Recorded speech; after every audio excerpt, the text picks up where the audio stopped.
We're just getting the stream set up. We're about to play some Uma. Getting ready for this 3,000 meters.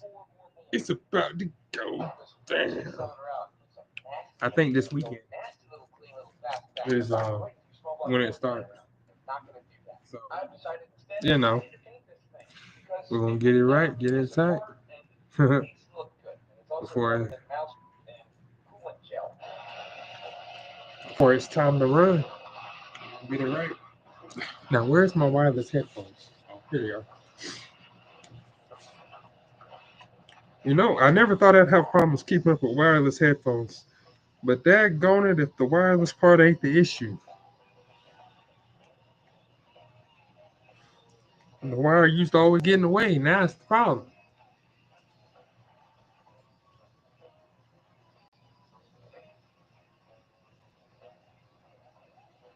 All right. Excuse me. Freaking December. Let me see something. Let me make sure my mic is working correctly here, and it is. I do believe. But my TV is also really freaking loud. Well, in comparison. Reality is not really loud at all. But yeah. So yeah.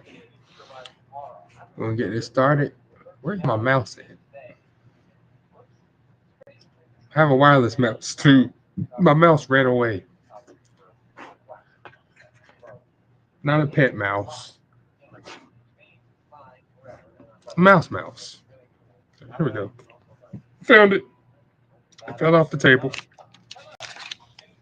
But we got it back.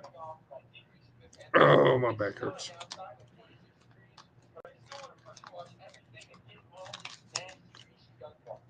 All right. So I forget. So this is what we're gonna start off with, right? I want to do a race, right? Well, after this. Oh, it's saying Sky today? Oh, okay. Wait, whoa. The trickster. How do you get that epitaph? Oh, escape artist. It has to be, right?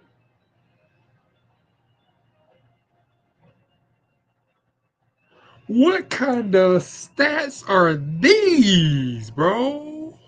Remember, the game devs are the ones that made these builds. So if I had to guess, I wonder what would happen if I make a character with like 1100 stam and 900 speed. Because that's ridiculous. I really feel like that shouldn't win. 605 speed, 759 stem, 575 power, 532 wit. I'm about to burn the brakes off of her. Let's see. Yeah, I'm about to burn the brakes off of her. But who do I want to use? That's the only thing. Who do I want to use though? Hmm. Oh yeah, look at this freaking Lightning McQueen, bro. Almost got 1,000. I was so mad. I wasn't mad about this one. I was just sad that I didn't hit 1,000. I was like, dang it, bro. Like literally it's like 100 point difference. Like 96 points, I guess.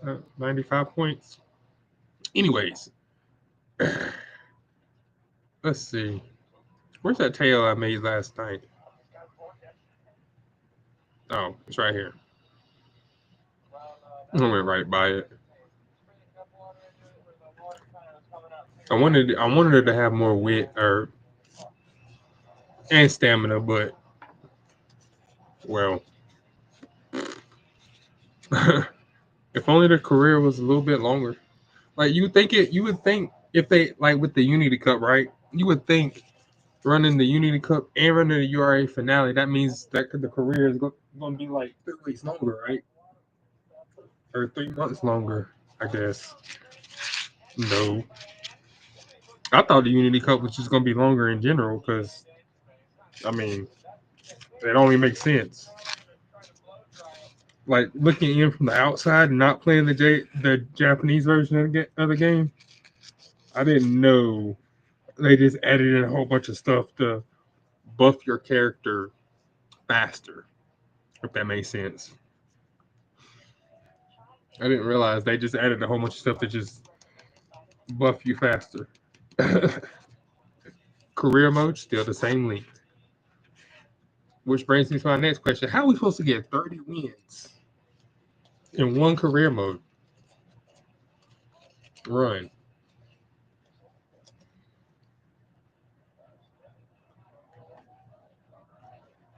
How do you do that without making a trash Uma? That's the question.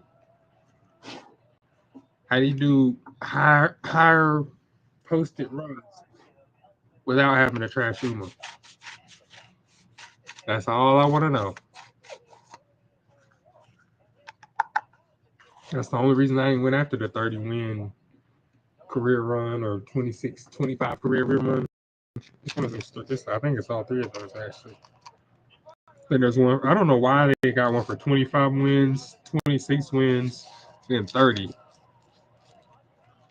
Uh,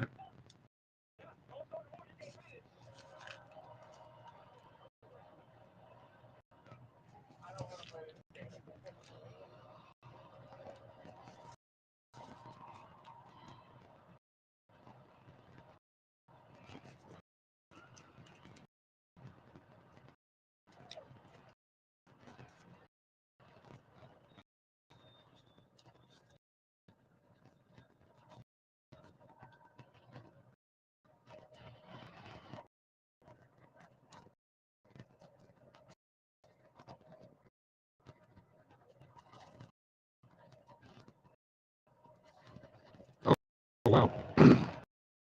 Okay. I mean, I thought it would have been a little closer to the front, you know. Thought it would have been second already. But oh, she's a front runner. These NPCs be annoying though. I hate losing the NPCs. Like the characters, like Special Week and them, King Halo. Like I don't mind losing to them, but, losing the who knows who that is, little Bunny right there. Yeah, no. I'm like, bro, come on. Why are they so? Why are the CP so good, bro?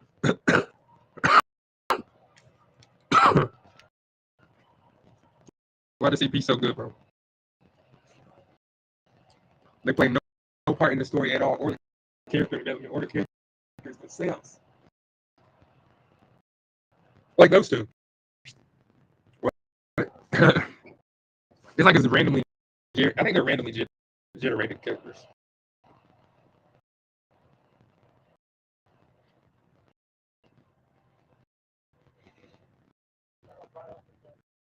Though I am, I do have to say, right? Some of these random UI characters, right? Some of them have some fire outfits. And then when you take like special week, not special week, winning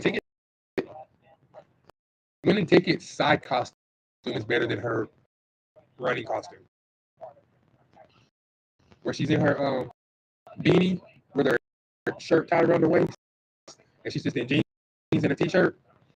I like that way more than I like the outfit that she runs in 3 stars. Why can't we get that one?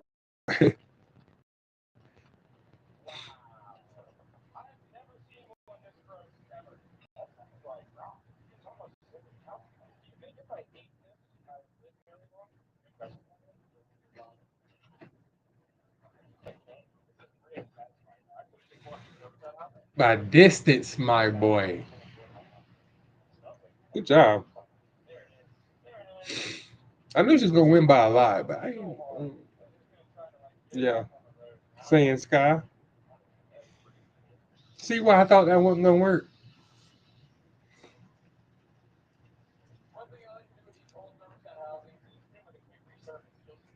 It's like once she started falling, I knew.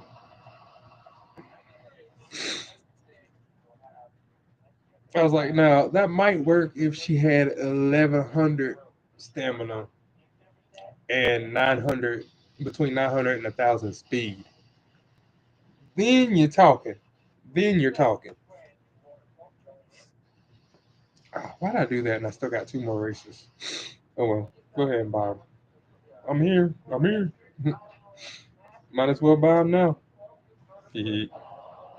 All right, in the cell. Go back to the races.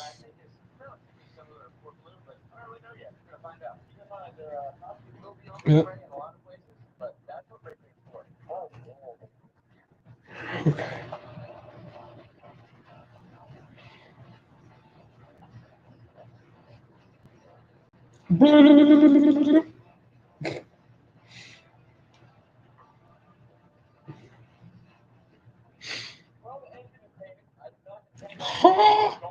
Even in a bad mood, I should have won, no problem. What you talking about, cuz? I don't know what you over there looking up at.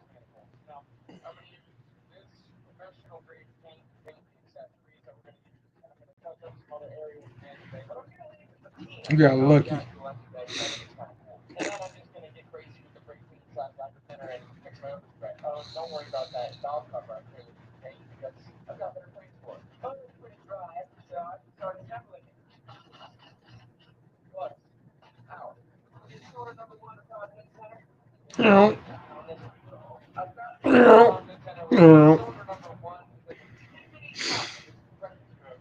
Mm-hmm. Yeah. Dang, distance to fourth place from third place. 9 links to second place. 8 links to first place. I ran a 3 flat almost. My goal is a 298. Is to break that 3 flat. If I can get a 299, I'll be happy. Because I feel like most people are going to be running like a 301.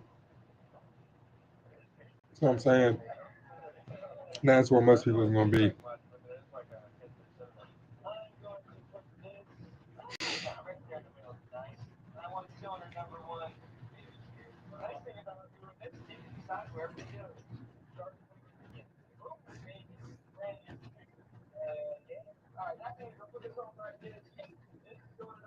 Come on.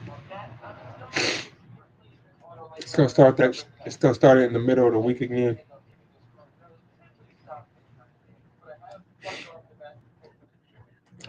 It's weird. Like the first 2 or 3 CMs were all on like registration was on Thursday, and then round one was Friday. Our registration was on Wednesday. Round one was on Friday, and then round two on Saturday, and then round three on Sunday. What happened? What happened? Because that ain't the case no more, and I don't know why.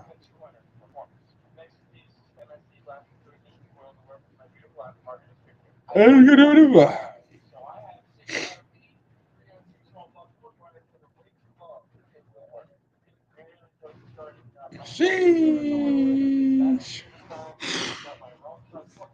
Gotta win them all in a row, baby.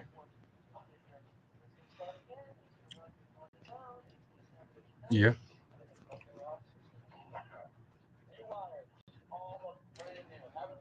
Really? I'm your own? Sebastian. Not Sebastian.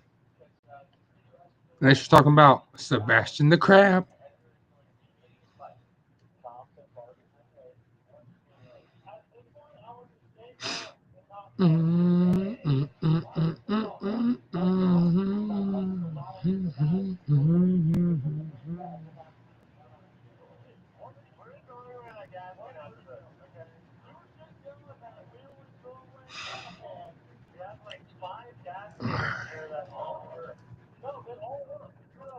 All right.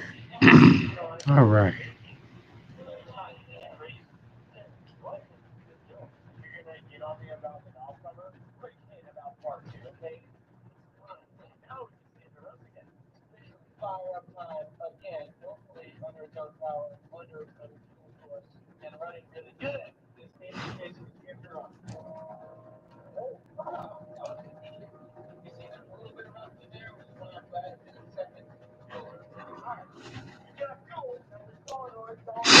On and off the court. Ooh. Major O plays basketball. Go Ryan. Number one. Oh, number one star. So wait, wait. Horse girls play basketball too, yo. Hey. Oh, okay, that makes sense for the party game. Yeah, they did come out with a little party game for this game. It's called like Party Dash or Party Bash or something like that. I saw it. It just don't interest me. Dang, if the event ended, then make it go away, bro. The event ended October 31st. That's when the event ended.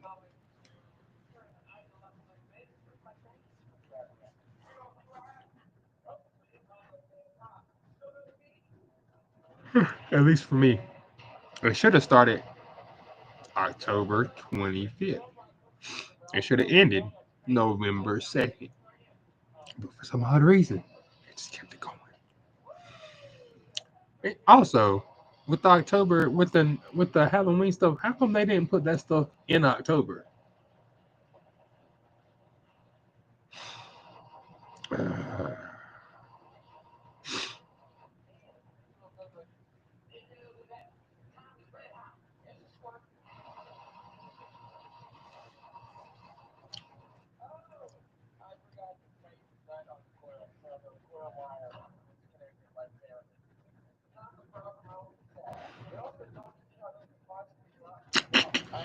uh,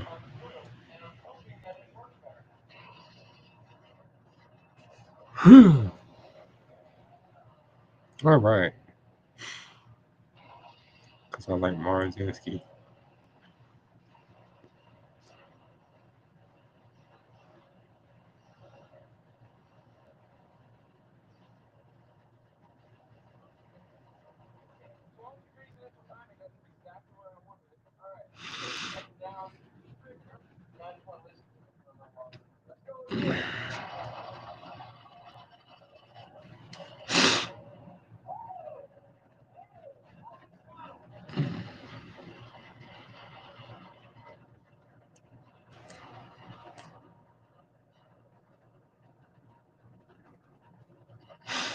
Mm, mm, mm, mm.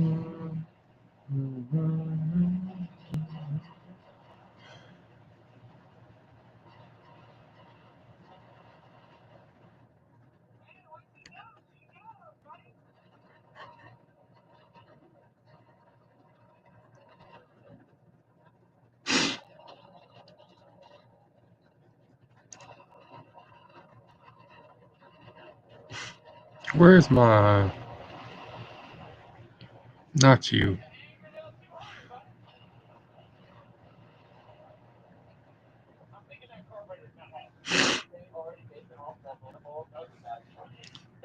That's more like it. Okay.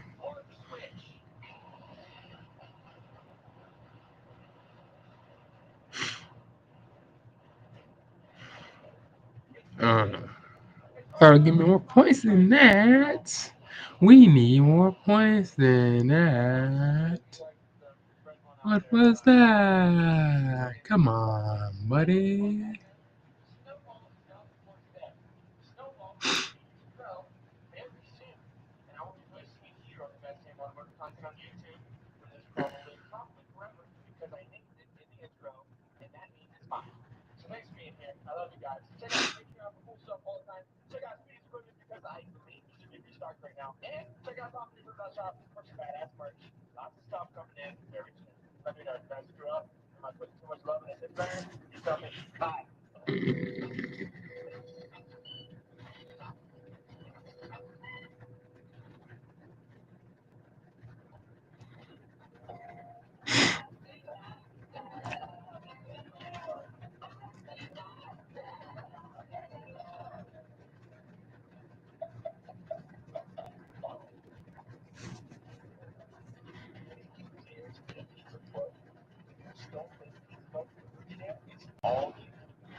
Oh, goodness.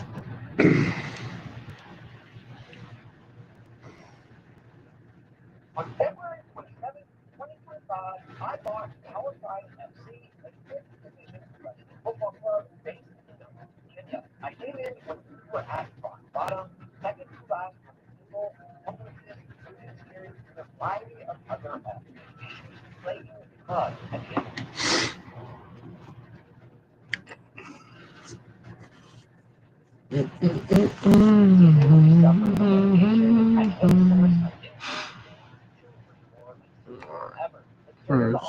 Where's my front deck? All right.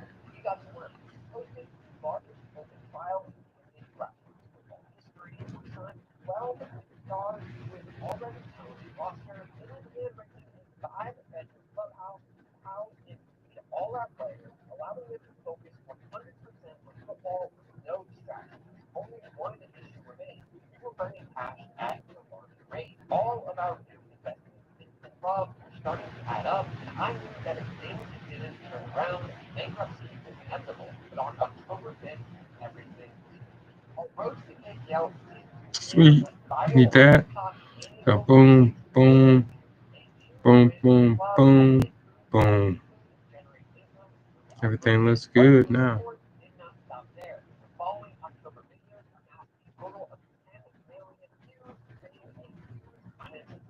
Club generated $7,921 in revenue, bringing us within $1 of profitability, closer than ever before. I immediately reinvested all our new inflows back into the club, furnishing the living room with a couch, TV, and PS5, renovating the basement in preparation to create a club gym, and revamping the entire player meal plan, including nutrition and energy levels. Throughout November, support continued as millions of or in TikTok, proving that October wasn't just a fluke, but sustainable finances were within our reach. Again, I doubled down, pouring every dollar right back into the club. More basement renovations, spiral staircase that will open up a clubhouse rooftop, new gym equipment, and coaching certification for over a dozen of our players. November was another huge month of investing back in our club. In this video, I am covering every single thing we bought, your donation, and support, along with every single dollar we generated through our 5 revenue sources. Finally, were we able to turn a profit for the first time? All right, guys. At the end of the video, I will also explain where we sit on the First thing I'm going to do is actually change my mood. Reason for this is if I change my mood on the very first turn, right, I will not have any low trainings, no non-buff trainings, and that's what I'm trying to avoid is non-buff trainings.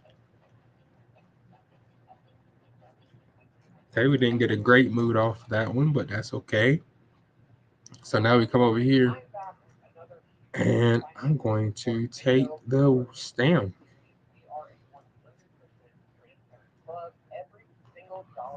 Since we are building for 3,000 meters, we need that high stamina cost. There are 3 main ways to support our club aside from just simply watching our videos, which is already in help. First is the ATFC 10% deal, which means Okay. works with Tristan on his next set of apparel. Yo, that initial win is crazy. And another 10% is donated directly to our club when he makes support video. Shout out to Jag United, first ever club. And yes, I know I could just go 3 weeks. Look, what's been working for me here lately? I mean, I don't know if this build will work for Marzinski, but the last build I made with the other Marzinski that had like 774 stem,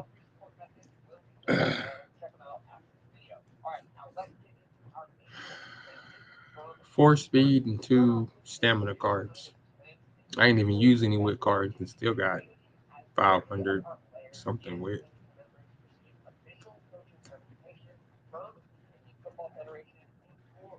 And for this one, we're gonna, yeah.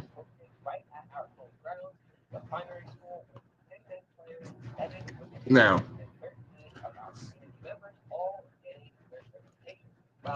we're gonna run.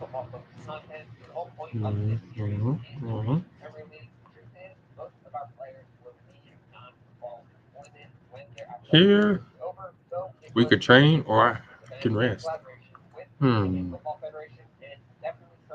That's a 3-piece training, technically a 4-piece with her. Also starting that. So I'll do this and then I'll rest next time. Excuse me.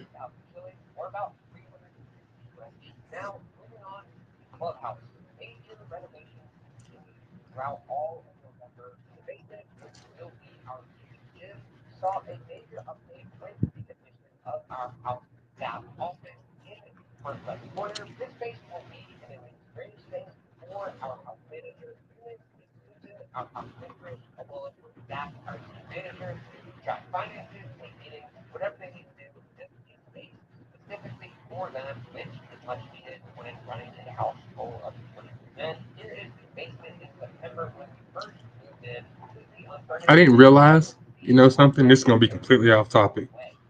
I didn't realize how easy it was to actually partially own a sports team because I do now. I didn't realize it was that easy. You just go, hey, you guys need some investors? You know what I'm saying? I like your team. And they'd be like, of course. Of course.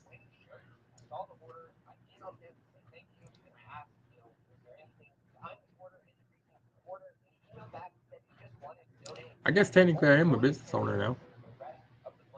I mean, I do have my LLC. You know what I'm saying? That's a big one. You gotta have the big LLC. Technically, they're free to make to start up a business, but it actually costs like $125. Don't let none of these commercials lie to you about that Green Life LLC or whatever. It's free to make a profile, but it's not free to start. It's not free to start. It's $125 or $150. I can't remember. It's been a while, man. It's been a while. So the thing.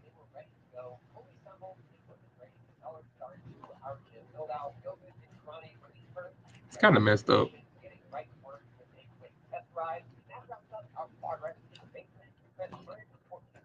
I didn't know you have to renew your license every year, and you got to get a separate tax form. I didn't know that. But I learned. I learned real quick.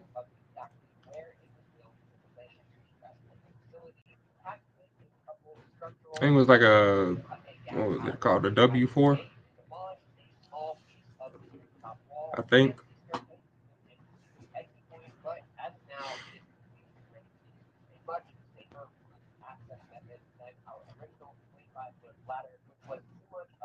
So if you're interested in something and you know there's a sport for it, find a team you can invest in if you can.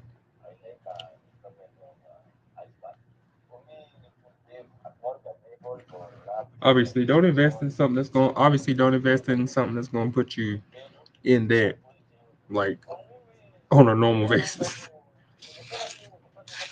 But I will say this. What they also, for some reason, won't tell you is that you're gonna start off in debt.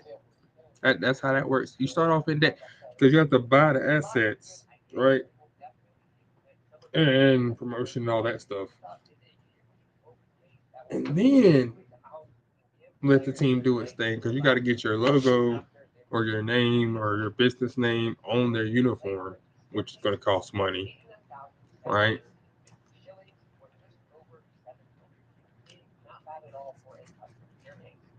And then pay for promotion on that team for that team. Yeah, it costs a lot. For it to be free, it costs a lot.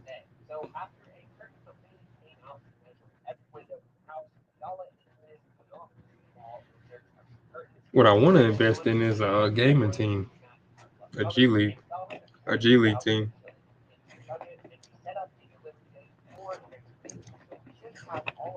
I really wanted to be a part owner of Optic because when I was younger, like in my late teens, I got invited to go and try out to play for Optic with Call of Duty back in the day. For Call of Duty, I mean,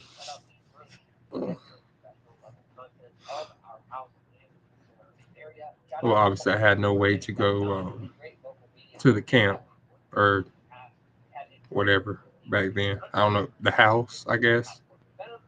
I think they had a gamer house back then.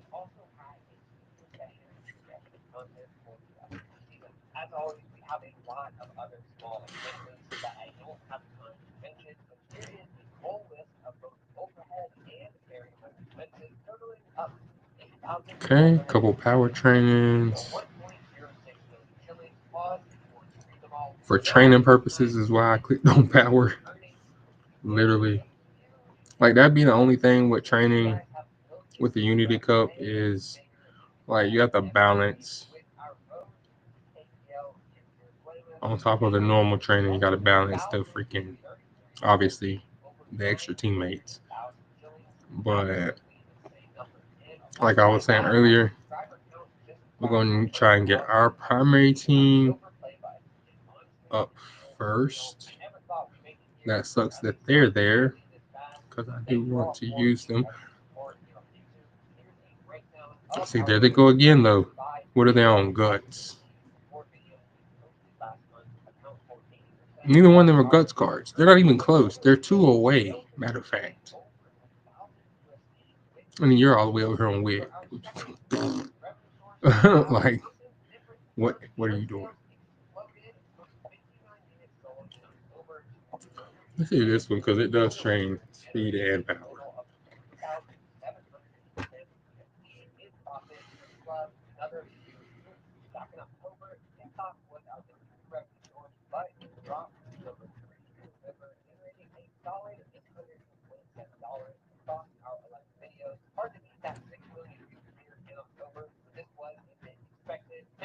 And I learned something. If you want to do a guts build, you can, and it's viable. Because once you hit max guts, then you get plus 20 speed and plus 20 power training each time that you hit that training key on guts. Especially if it's rainbow, which it will be. If you have 6 guts cards, one of them is going to be on guts every single turn. I mean, I can't keep daggone wit cards away from guts. So, you know, it'll happen. But here's my problem child. Super Creek is my problem child though.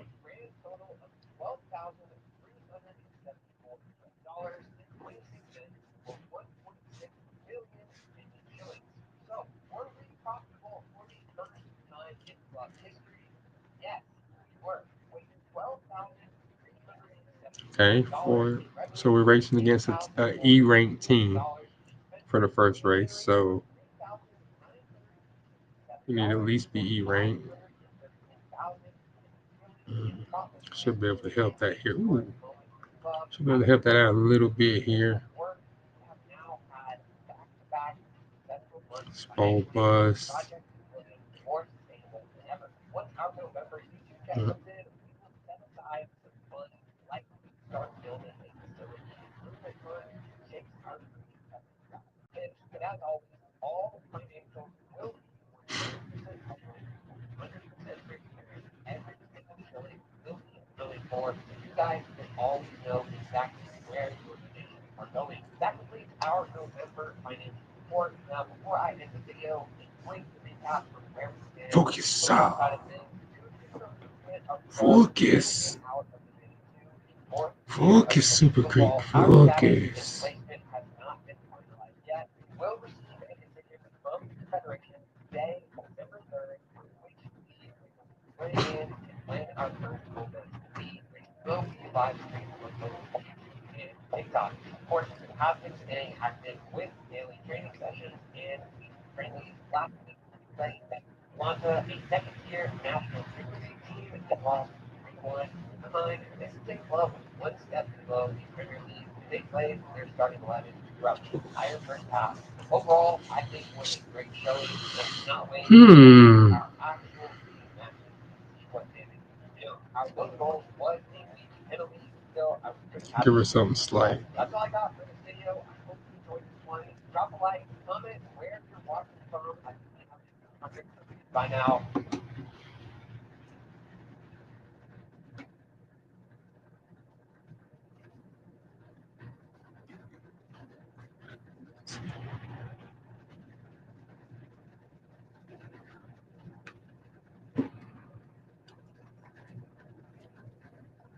What do you think your hilarious sense of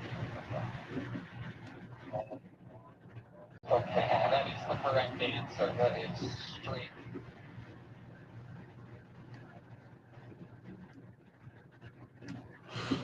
Like, come on, man.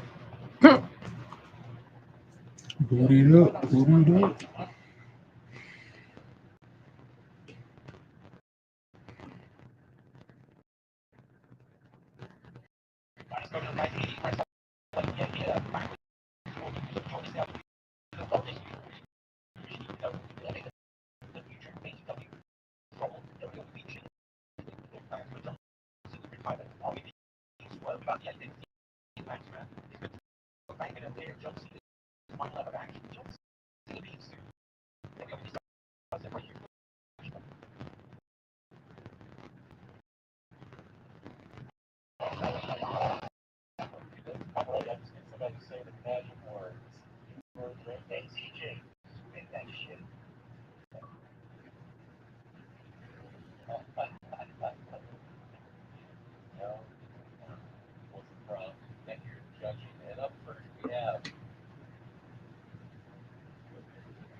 Heavy kid.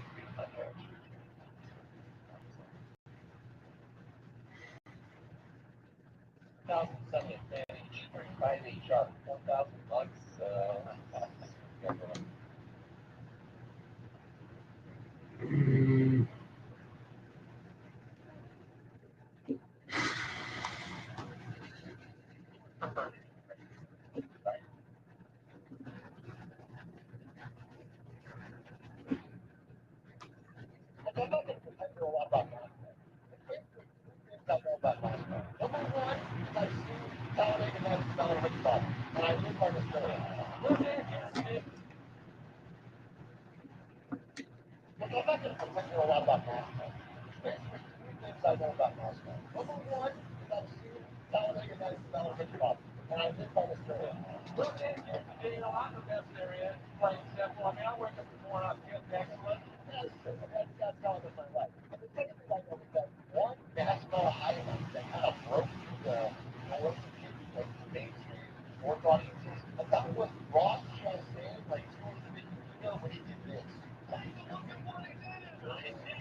Yeah,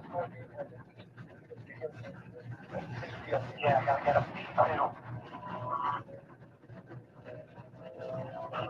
Good gracious.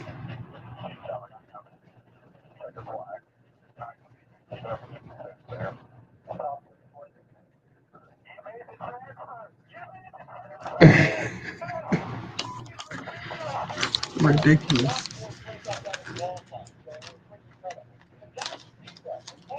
Good gracious, bro. Nobody's winning this race. Oh, we won one. Oh, they did too. We won too. Bro, what happened there? Holy crap.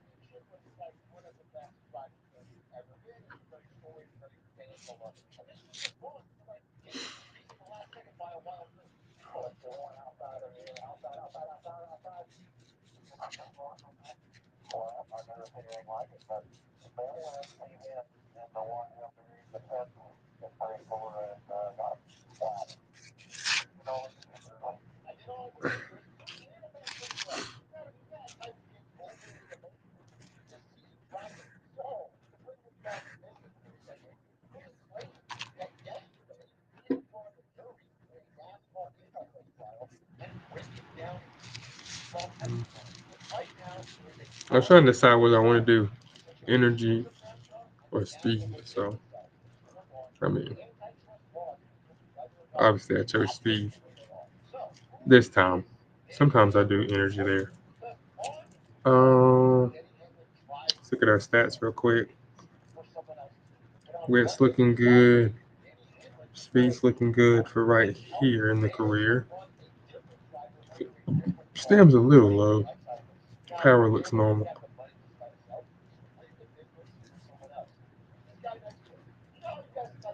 Actually, my power is a little bit higher than normal because all my cards kept jumping to power for some reason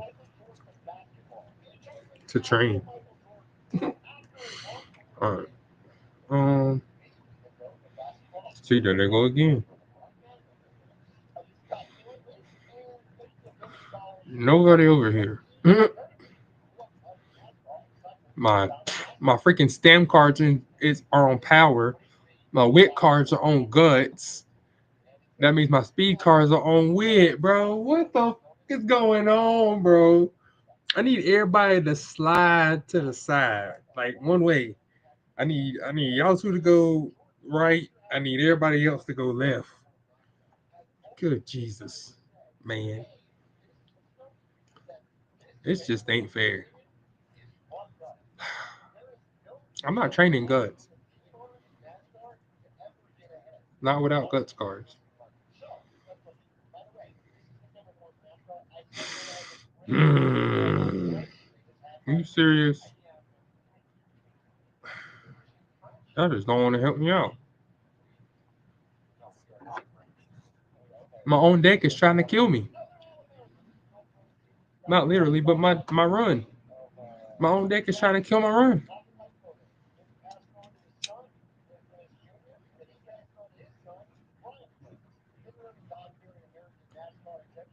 All right, let's look at our calendar here.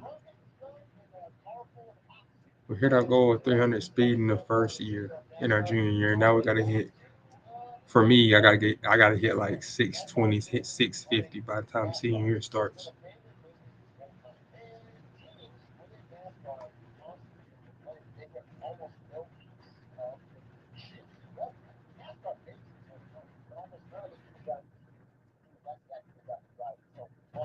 When y'all gonna start going to y'all's training?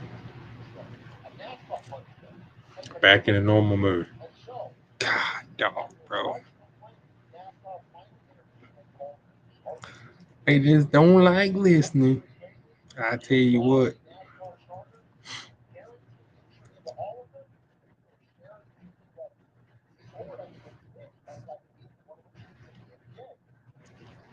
Mm,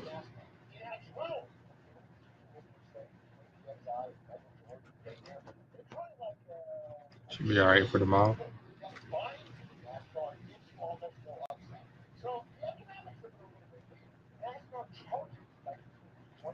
Better than speed.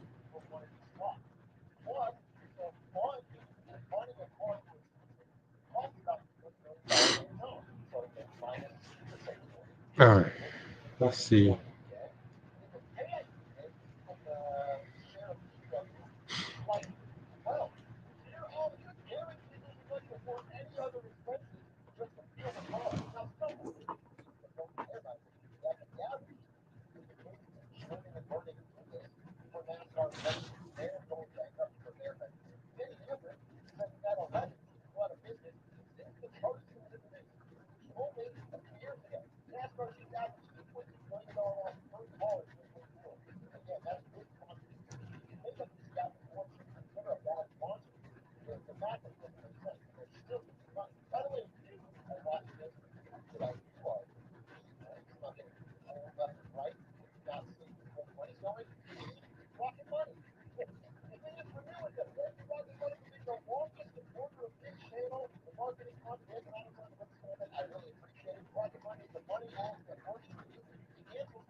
Let's see.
Wow.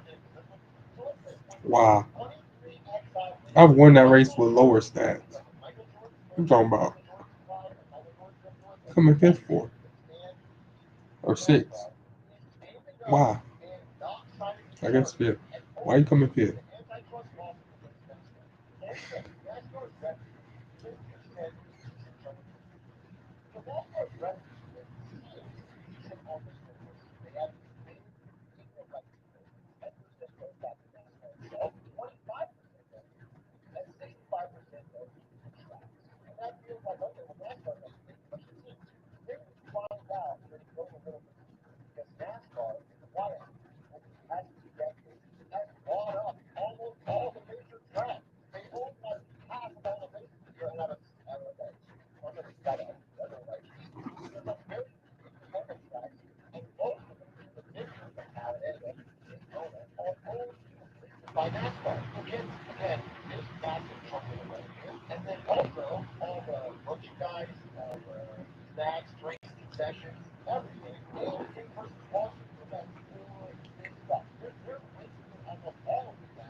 That wasn't even the three that it said I was gonna win.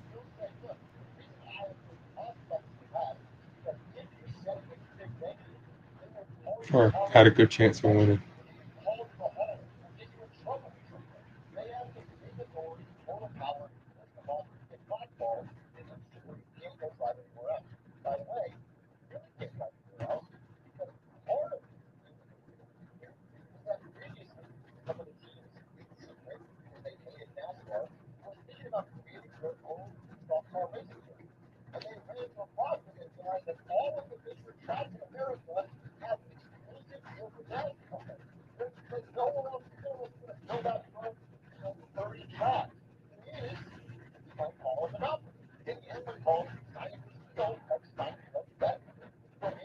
funny enough, let drive by you until a NASCAR gets about most of the press. Well, however, if one guy might take something like that personally. That's all I need. That's all I need. Right. So Michael Jordan takes it personal, and when instead of signing the debt, it hires this guy, aka Jeffrey Kessler. This is the antitrust lawyer, the guy that finally got college together in order to get paid. He's called the man who broke the NCAA. He's got a little bit of success under his belt. Jeffrey Kessler retired last year, and now he's doing the antitrust law for NASCAR. I guess he finally breaks it one day, really very frequently over stock car racing in America for decades together. The first thing NASCAR does, by the way, is stop these two teams from competing because of this lawsuit. They got a preliminary injunction. They're allowed to compete right now. They're allowed to compete for the rest of the long term. So there's a couple things that NASCAR does that came out from this lawsuit. Number one is keep the power over the track, and that's what the track. They extract a lot of money and make sure that those competitors don't get races. The second is kind of really as of 2018, they put this next gen hardware, which requires every single car essentially exactly the same parts that only go from official NASCAR suppliers. And they can change the regulations on which parts after. That already is a problem because NASCAR, the only person selling them, they can upcharge teams.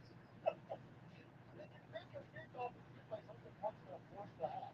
That's one thing. And then as well. But the second thing is they relabel these parts as property of NASCAR. So you have to spend millions of dollars with NASCAR to buy their required parts to compete for NASCAR. And then also they say, if you use any of our parts in your car, we're forbidden from racing any of their events. So like if you ever even touch NASCAR at all, and it's the only game in town, they'll completely lock you up, tracks, parts, and your financial obligations and blackball and make sure you can never, ever, ever make a competitor or drive anywhere else. You are locked in and you lose money. It's a bad deal, which is why the ASL is still ongoing. And they've already classified NASCAR as a monopoly. Forget it, hell, you can try judging because the court finds that NASCAR possesses the monopoly power in the relevant market for the stock car racing in the United States. Which means if you are a stock car racing team, there is only one way to We're not compete. hitting that 600. You cannot say, I don't like your deal, I'll go somewhere else. No. Nowhere else to go. They use NASCAR. That means they can offer you whatever the fuck they want, and take it or leave it, and if you piss them off with it, that's hard to material. Formula One and NASCAR are not countries. Therefore, NASCAR fully controls which races compete the highest level of stock car racing, and technically has 100% market. And it's extra. I don't think you are a guy that's in stock car racing in NASCAR. You just belong to Formula One. I'm not an expert, but I just so, this trial is very emotional. You have NASCAR legends being called to the stand. It's called the stand. And as of today, Michael Jordan went up there taking a stand. And he made some more points. Now, Michael Jordan always was a racial person. He never said never because women's fight a lot of history because their power is ridiculous success factor. That's my own opinion. But I think a more apt quote for what's about to happen is Rick Bobby in UA tells your last. Because there's two ways we can go. The second title happening right now, or in those next few days. Either Michael Jordan or President Exile wins, in which case NASCAR's going to pay like $300 million a game. They're going to overhaul the charter, probably introduce greater TV revenue, and contracts for every day. What they can't want is the future like the NFL or the NBA. You have some guarantee of future, and NASCAR's going to promote the charter and have tight attendance, etc. And then, ideally, exclude flat out the monopoly. That's what I say. They can force them to sell some of the racetrack. Like that. Ideally, you want the racetrack to be owned by a bunch of independent operators. Like that would allow other anyway to open up other races. Right now, they're all controlled by NASCAR. However, if they don't try this way, I was hoping Falcon would show up, but hey, happens sometimes it don't.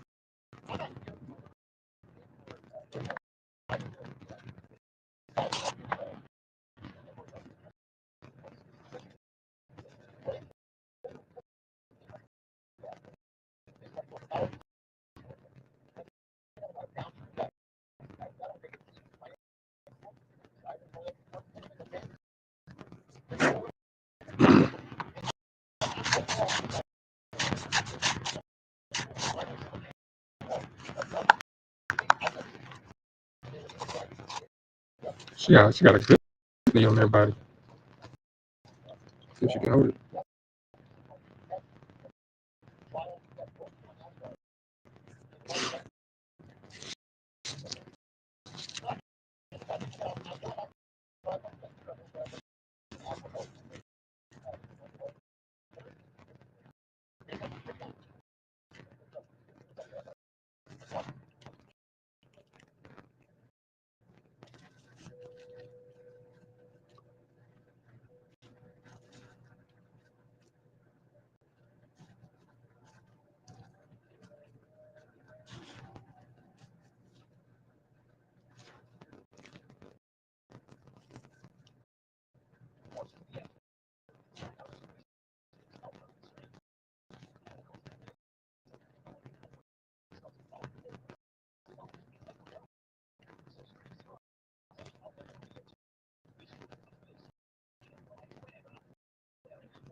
when we go watch Anna and Elsa live. If you go to any game or concert or show, just get my transaction 10 to get 10% off at SeatGeek. And you use my link below to download the app, and the code will automatically be applied at checkout for later. Each ticket on SeatGeek is rated on a scale from 1 to 10, so you know if it's a good deal. Every ticket's also backed by their buyer guarantee.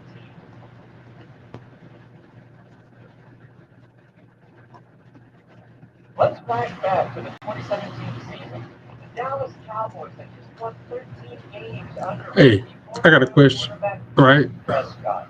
And their other stud rookie, Ezekiel Elliott. If Tony Romo was 36 years young, 2 years you have removed turn from one of the greatest abilities, right? as a Cowboy, And we're going but to be now running a he's carrying a 3,000-meter broken race. injury and a fractured vertebrae in Is his there a back. chance these activate twice? The Cowboys were ready to move on, and it looked like Romo was going to Or spend four his times? career somewhere else. Maybe Denver, maybe Like, the Texans, or has to Cleveland. activate twice, right? Meanwhile, CBS was looking at Activates franchise if the effects broadcasting activate once per lap, right? Let's just say all the base effects, right? They all activate within one lap, right? Because I mean, let's be real. 80%, 90% of the races in this game are all one lap or less, right? So, hmm, are they? Do they activate once per lap?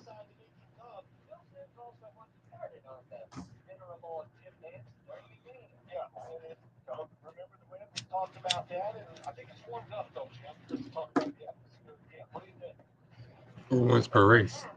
That explains why the network decided to make a change in their top first. I feel like they should activate once per lap. Football fans were big on Sims either. It makes sense. For like corner abilities or straightaway abilities to activate more than once in a 2 lap race. Enter Tony Romo, who announced his retirement from the NFL in April of 2017.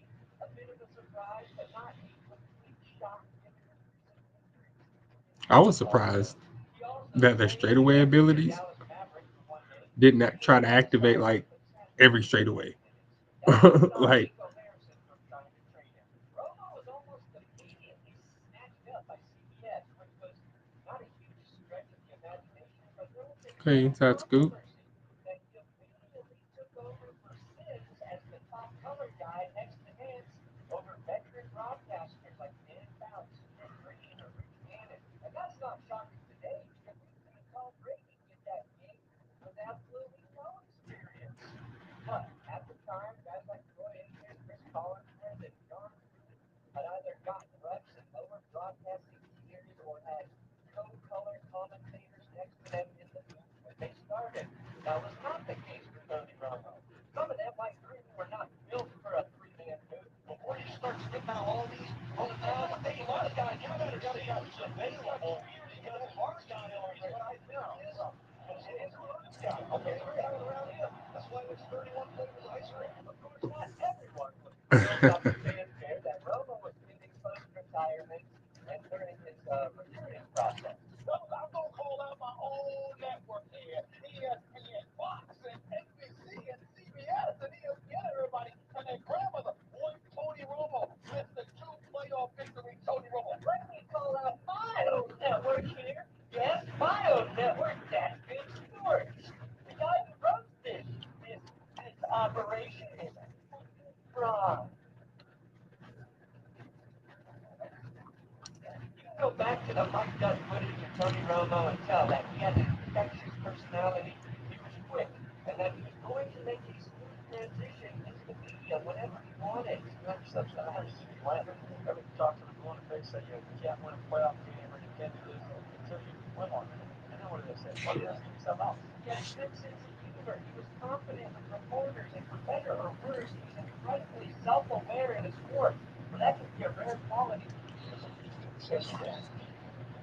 When I listen to Tom Brady, it's like he's got someone in his ear telling him to be self-aware and have a personality. Romo was a natural, and all of the network wanted Romo. They each met with him at Super Bowl 51 in Atlanta. CBS had to offer something bigger than the other networks.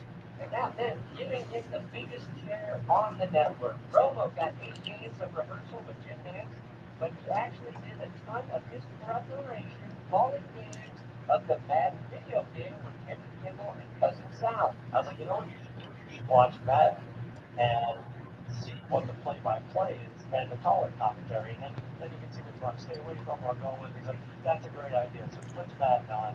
We end up watching him play all afternoon, beating up on these 12-year-olds. And Jim was like, do you realize you can listen at all to what they're saying? He's like, I know I got to beat this guy. Being a smart quarterback does not necessarily equate excellence in the field. We've got a very recent example of that. But back then, you could point to Johnny Unitas, Clark Starr, and Joe Montana, who are all considered broadcasting failures after their incredible NFL careers. Understanding the game at a PhD level and being able to communicate it on a remedial level is a rare skill set. And you're about to see if Romo can do just that without ironing out the kinks on his first real day on the job, week one of the 2017 season. Right there, he got an awkward question from Phil Sims out the gate. Hey Tony, how you doing? How's everything feel?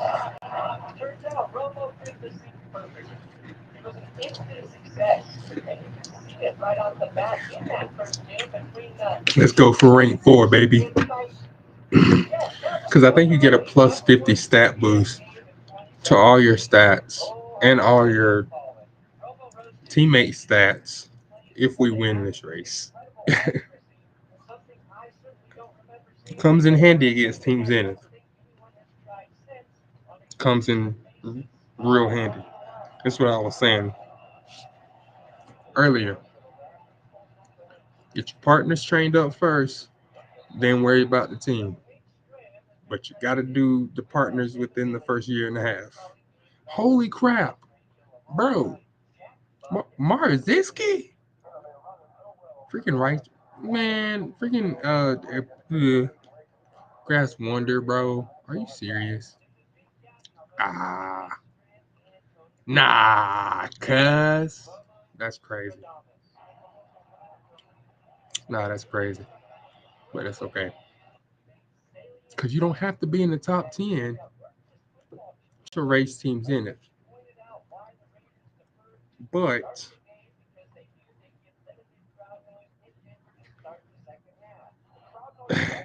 let's see if we can do it.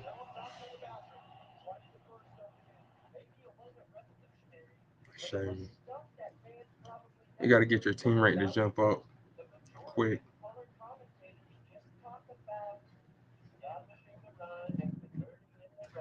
And they like wit.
Meanwhile, Romo was calling the cat running onto the field better than Phil Sims could break down a real football play. This is like how you ran in high school. Look at that. Look at the core. As they get more feeling, you're in the action. He turns it on. I literally got that clip from a video the NFL posted titled Tony Romo's Best Calls from the 2017 NFL season. I think that just about sums up how much of a sensation he was in the news right away. Lord knows we weren't getting highlight reels of Salton Wilcott or Dan Deerdorf. Dan did have his moments, though. He was my favorite quarterback.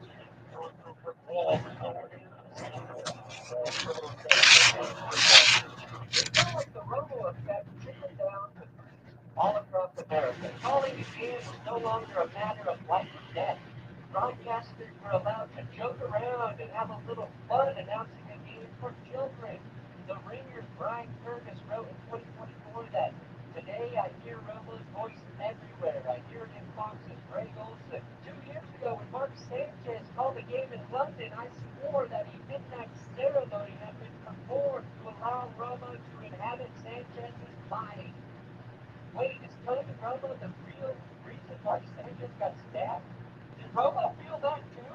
Because I'm like, his brother and close Tony Romo, even established announcers like Chris Collinsworth, seems to smile more, emote more, and I think also allowed new announcers like J.J. Watt to hit the ground running. The only one who didn't get the memo seems to be Drew Brees. Don't read all those social media comments after. Did you notice that Joe Buck and Troy Aikman have gotten up a bit since the days of their cardboard stick calls for Fox in the 2000s? I believe you can attribute at least some of that to Romo's popularity. It's December. Can you believe it? Already December. That and Joe Buck becoming further and further removed from his Pat Summerall impression.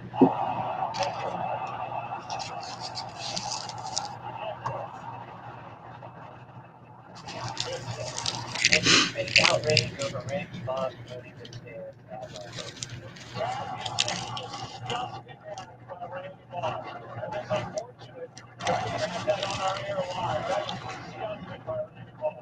There's no denying that Romo was, whatever you think about him now, the most influential announcer since the great John Madden. Although I have yet to see Romo sneak a penis on the national television. John Madden will always be in a league zone in terms of broadcast. I think the difference, though, is Madden always felt like he larger than life personality. It was one of a kind that nobody dared try and mimic. This is a part of my It's the last game.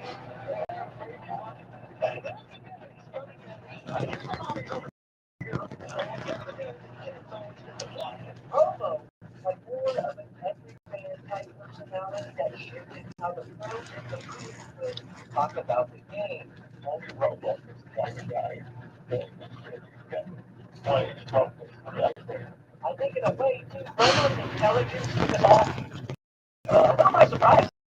It's the guy we off the field. I wish because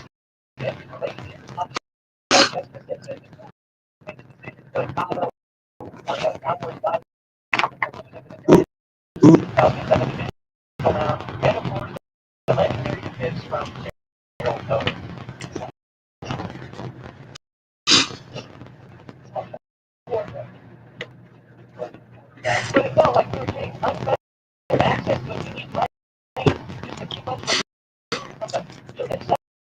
It felt like we were getting like the game in front of us was new and exciting. Romo was a star. The New Yorkers called him a genius of football commentary.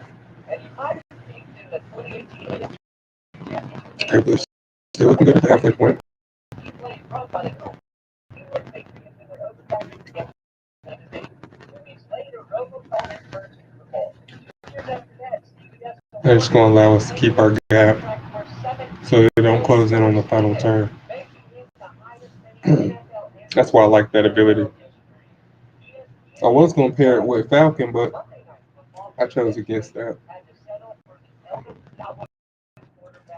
Because Falcon's ability allows you to extend your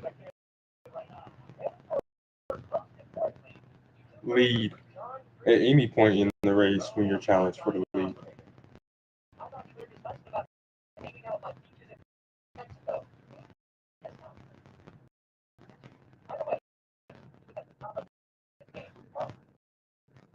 So good. So good. Especially in sports media, we love to raise people up. Then we tear them down. When Tony Romo, the most beloved man in the industry, started to feel the heat, suddenly the well of knowledge that Romo drew from to predict plays started to dry up. His fastball essentially started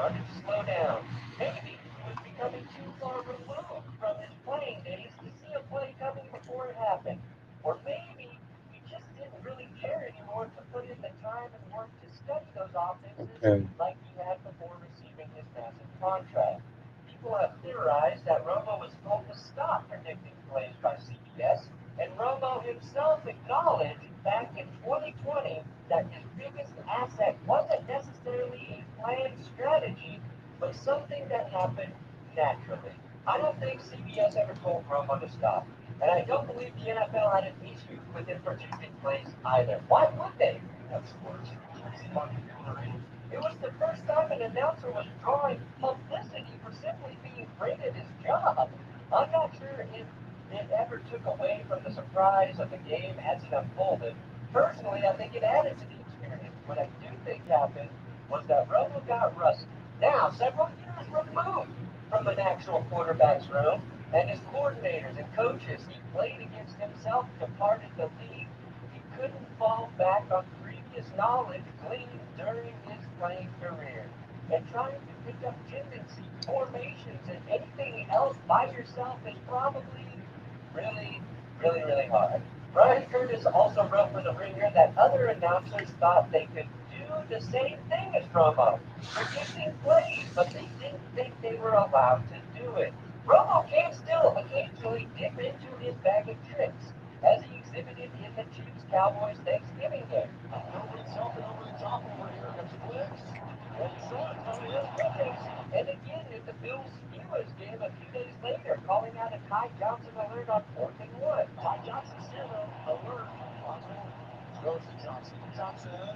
But these moments are fewer and further between, and I don't think they happen at the right time, the same significant times in broadcasts. Before the 2022 season, Romo started to take Yeah, I figured that as the resident because I haven't broadcast trained guy, cuts very and a much. new kid on the block, Greg I Olson. figured my And of speed would course, be we at all X by now, know but I how gotta get. I Fox guess I gotta fucked get that my one speed up to there. 900 first. You sat on the co-pilot. So excited. Meanwhile, Andrew Merchant reported that CBS staged an intervention with Romo regarding his performance and that things did not get better. So what is the problem with Tony Romo these days? How did the broadcast phenom become everyone's least favorite Oh my god! Again? dinner? I think the public Again with perception this of Tony crap. Romo, the broadcaster, really started to shift on the game's biggest stage. Super Bowl 58, the third Man. Super Bowl in the Romo dance era. Mm, And Romo did not miss a chance to sing oh, some of the bumper this music as the happened. game went to commercial. Take it to the commercial there, Mr. Remote. What is that? Again, I love that type of shit from my Okay. announcer, but not everyone did. Alright, we're Tom throwing Brady, this run away. Brady's first couple of years starts to stink a little bit. It's like, oh my gosh, someone's going to make the owner now. It was the first time the duo was actually gifted a very good Super Bowl to call, and as the game went into the second ever overtime period in Super Bowl history, Romo did a really good job explaining the 49ers' decision to take the ball first under the new OT rules, something that hadn't previously been explored. The football first. It's a very tough one because you always want to be like, well, I want to be able to go for it on fourth down and you know what it is, right? If I have to score in a field goal, that's it. However, if my defense is very tired and I just got off the field, I might want to give them a break. But as the game came down to its final snap, Romo just didn't know when to let the moment stand on its own and shut the fuck up.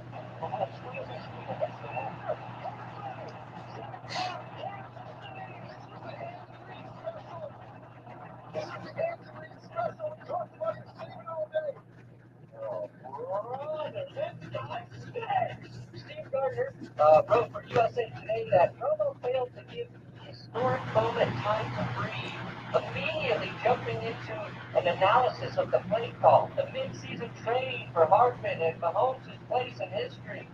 For over half a decade in the booth, it seemed like Romo's greatest strength was how loose he was. But now, he was getting called out for not zipping his lips because of how since that game, the public has done a 180 on Tony Romo. He's too silly. He makes weird noises. And he dominates every broadcast. Fortunately, I can't relate to any of that. I'm a professional. But that was always Romo. He was always a grade A certified curveball that couldn't have been more opposite of his predecessor, Phil Sims. However, when the crystal clear analysis he used to provide started to fade and take a back seat, the other part of Romo's persona has taken its place. It's like when The Simpsons made Ned Flanders a caricature of himself, and he went from a well-rounded character to this.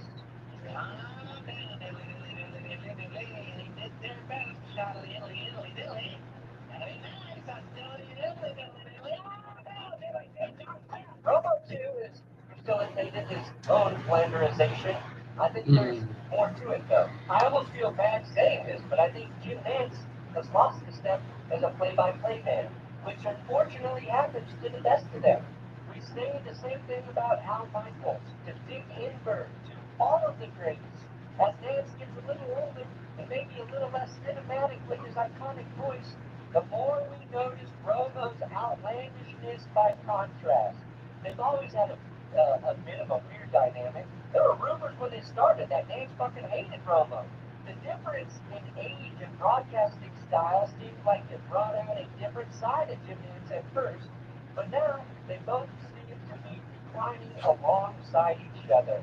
There's also this. Most of the country has Chiefs fatigue.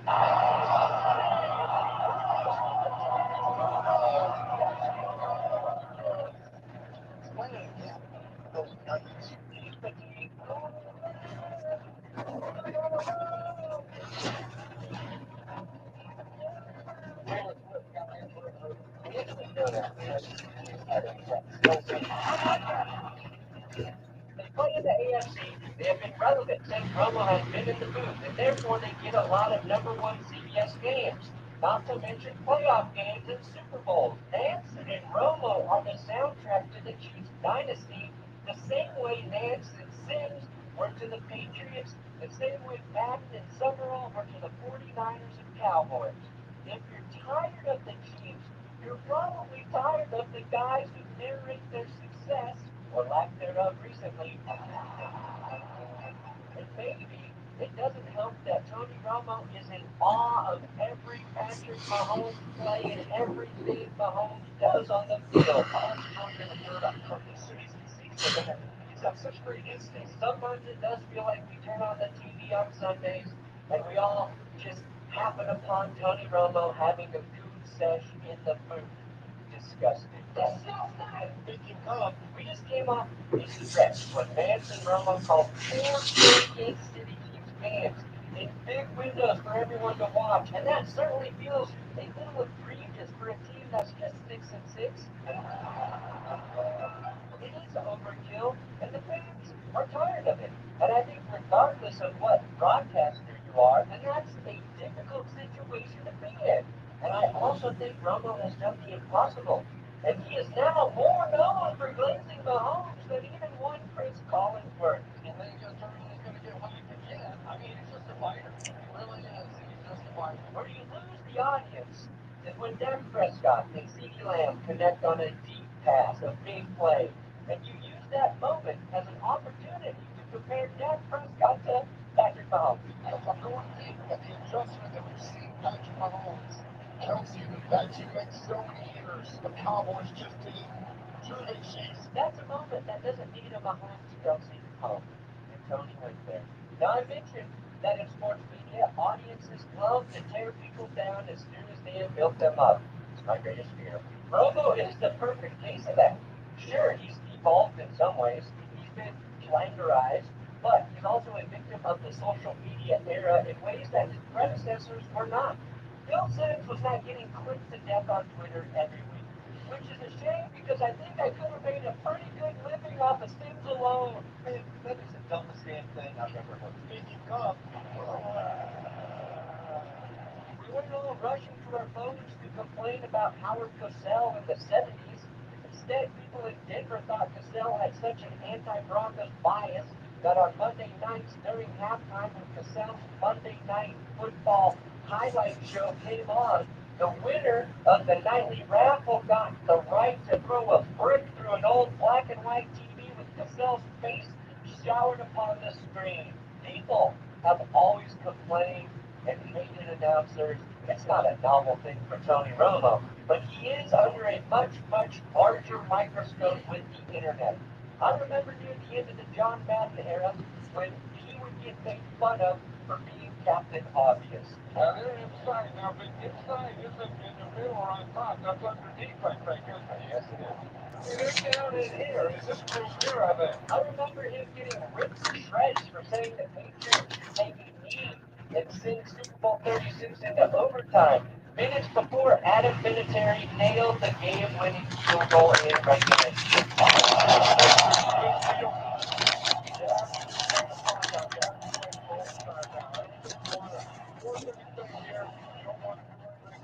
Now, 17 years removed from his final game, Madden remains eternally beloved.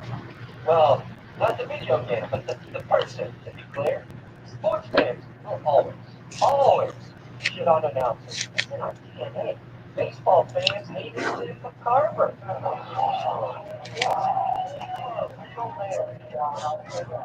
And guess what? They hate his replacement, John Smoltz. They don't know what he's talking about. There were plenty of people that didn't like Bill Walton, didn't like Mark Jackson when he was on the mic for the NBA Finals. We spent so many hours with these personalities and these voices in our living rooms. We're bound to get tired of them the same way we do our own family members. If only the mute button existed for our weird uncles. After long enough, hearing the same voice, familiarity tends to breed contempt. All that said, it feels like we've reached critical mass for Romo hate this season.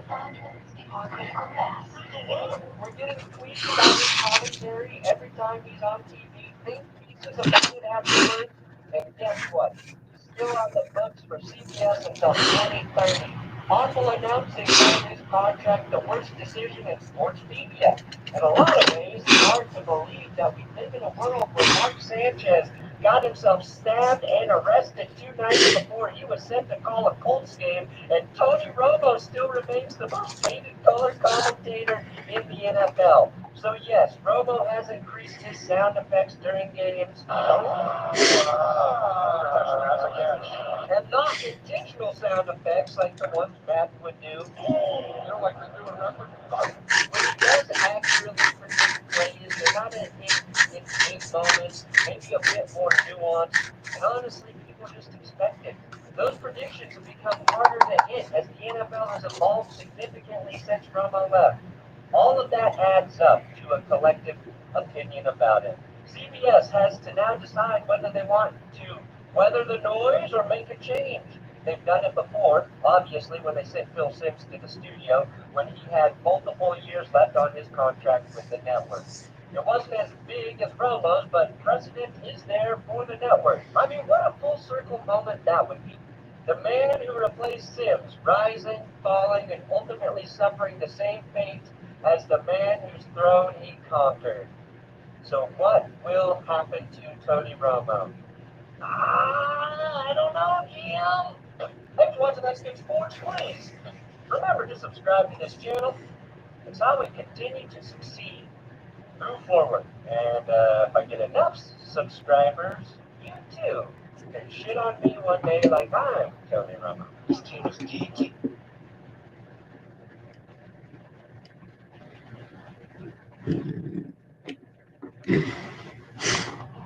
Right. From 5 feet to Main Street. From first chance to last call. You don't come here to escape. You come as part of it. You're in. Start planning. Airless vibrant fragrances, uneasy 2 times more essential oil. The advanced plug-in with a blue button and anti-fade technology to keep your home always inviting for up to 70 days. Airless, always fragrant, always inviting. We don't know, but that's the question there is for every man. Ain't not sure if it's loaded or not. Yeah. Now somebody get a hold of the armory and find out if this thing is loaded and you can actually do any damage with it other than killing people by running them over. It's downtown, become a war zone. Yeah. Nobody knows. The whole pickup, bro. What up, please? What? No, put up. What's up? What else? Hey, all right, we're gonna check out the wildest chase ever caught on camera. Yeah, no one got to see GTA bag. You know what? I'm just gonna steal a tape and see how far this is. I want to know how to let this quiet. That's the first thing. How were they able to acquire it? How were the officials able to stop the tape? Let's find out right now, man. So let's check this out. We get off those score, man. Bring them on, let's go. He stole a 57-ton bag and ran it from the city. This is the story of Wow. Ray San Diego in Oregon. Damn. Damn. Wow.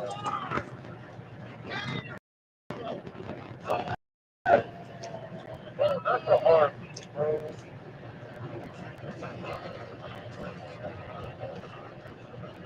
How you probably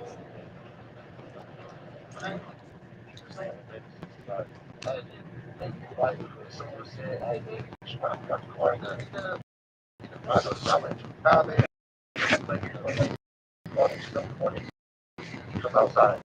Get you flat. Like,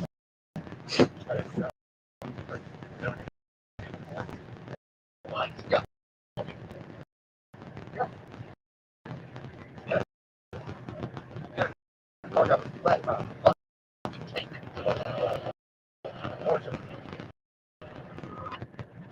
That's it. May 17th, 1995. Going back.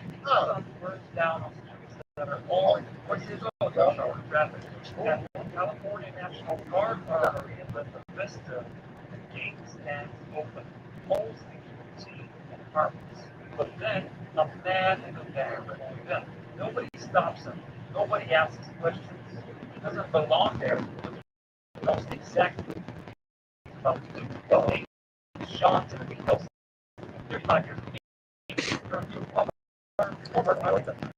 why is it bad? Why is it bad?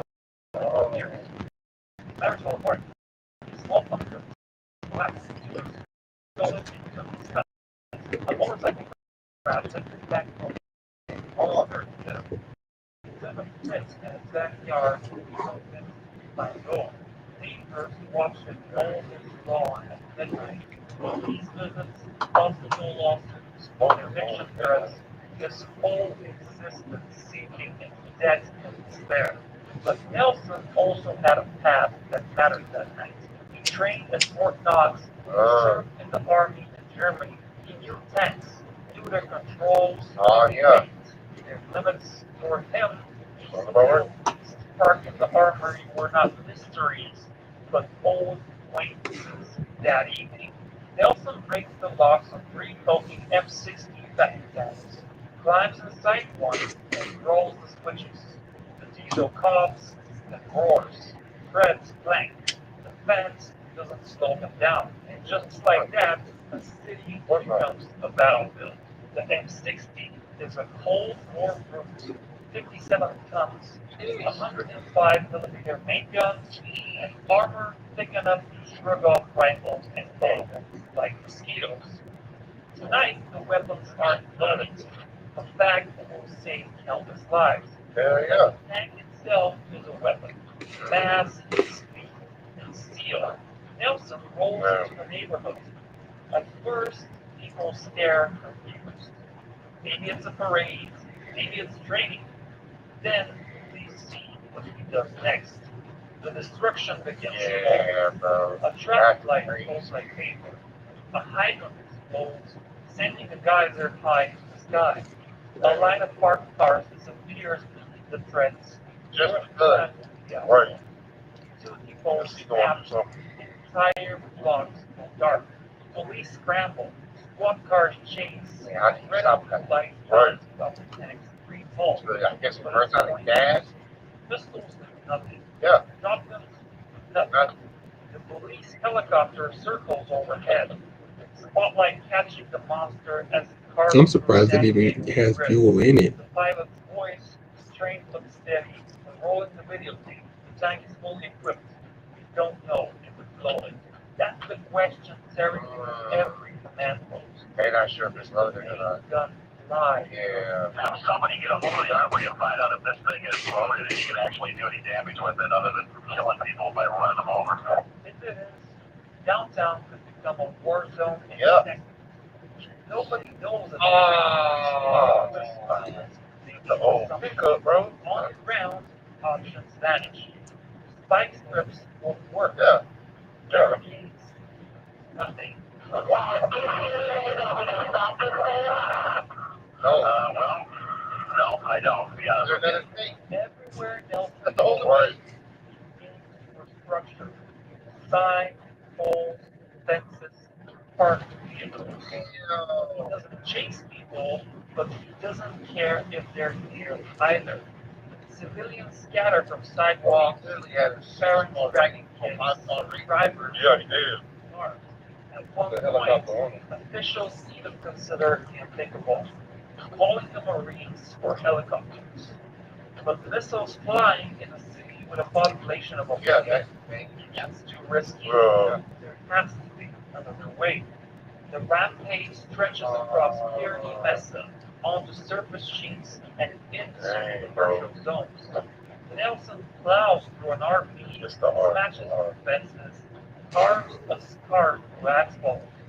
Reporters tally the damage later. More than 30 vehicles destroyed, tanks cut nearly It's 5,000 like trolling the night, bro. You have to take a picture. intersections. Dang, bro. From the air, it looks surreal. A Cold War tank. Oh, yeah. He almost hit. Got him. 23 minutes, San Diego is a live-action war movie. No script, no stunt doubles, and no way to know I said, how it forget ends. y'all stuff. Nelson turns the tank towards the freeway. California's Oh, no. free. A ribbon of traffic that cuts through the heart of the city. Families getting home, commuters already late.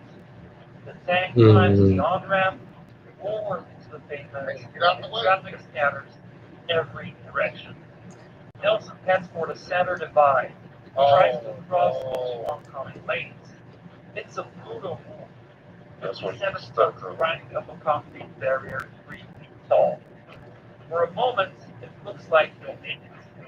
Then physics wins. The tank tilts, tracks slipping, and comes to a dead stop. Yep. Strip of the median, half on the side, half on the middle. Yeah. For the first time that night, the city has an opening. Police swarm.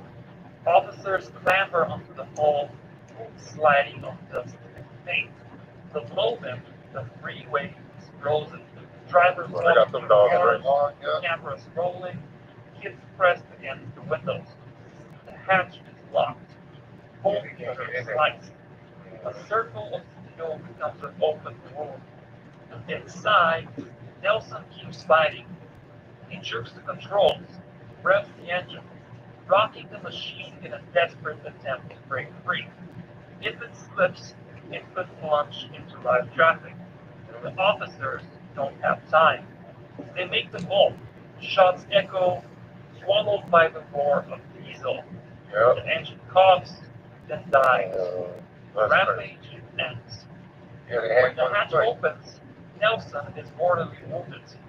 Incredibly, no one else, not a single driver, not a single officer, not a single bystander is killed. That's The only casualty of the San Diego tank rampage is the man who started it. By morning, the city looks like a battlefield.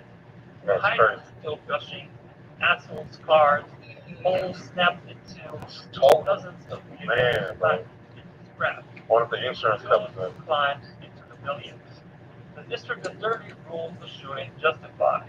Yeah. Nelson has broken free. Lives have been Yeah, lost. bro, they There's yeah. argument about gas, negotiation, less lethal weapons. Supporters say What? no gamble with 57 tons. Oh, bro. Oh, what? Nah, bro. Hey, the time for tear gas is done. That's over. If you have an opportunity to neutralize, get them out of here. I'm sorry. He wasn't gonna stop. If he would have went over there, you know, tried to break over on the other side of the freeway, he would have still been going. Ran out. Yeah, bro. Man was trying to cross into oncoming traffic.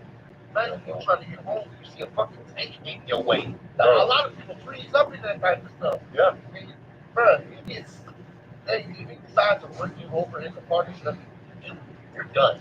So, yeah, nah, man, do what you gotta do. Do what you gotta do, man. Yeah. The National Guard takes the heat as well. Why were the tanks parked behind a chain link fence with no guards on duty? Yeah, that is kind of crazy. Yeah, that is. Dozens of armored Oh, so they're by the following year, California's tanks are secure this far from city streets and curious dressed. I had a big, I forgot it was still going. Oh, physicists need answers. Autopsy reports show alcohol in his blood. Friends recall depression, drug use, years of decline. Neighbors remember his odd habits and his bitterness. Everyone agrees on one thing.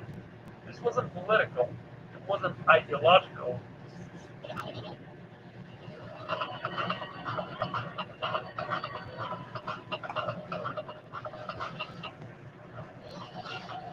With hundreds of sales every week, eat well for less at Whole Foods Market. No. Wait, stop. Let me explain. You got another big package. This is not our package. Chinese chemical knockoffs are flooding the market right now, and you're the one getting scammed. This is what real Cupid looks like. See how the liquid swirls, the premium glass, the weight? They can't replicate this formula. Period. We're about to sell out again. Our Black Friday sale literally broke our house. This time a fourth, bro. Out of all of our bottles. Black Friday deal that ends. Those Black Friday deals going so good, we'll be sold out tomorrow. Buy two, you get one free. But only if you buy from us, not the scammers on Amazon, not the Chinese warehouses. Just one man's collapse. Yeah. Big catastrophic by the machine. Breaking point. For those who lived through it, the memories are vivid. Families watching overpasses, TV screens lighting up with live helicopter footage. The surreal sight of a tank chewing through their city. One resident later said it felt like a war had come to San Diego. The image of the tank stuck on the freeway median, helpless at last, is burned into the city's collective memory. What stops a tank in a city? Not bullets, not roadblocks, not squad cars. In San Diego, They run out of fuel.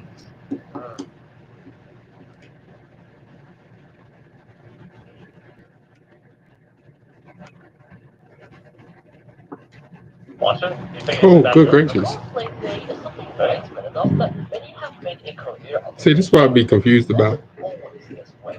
Not until the late 2010s. You have all double, you can have double circles and double circles and still lose. And have X's and clean house.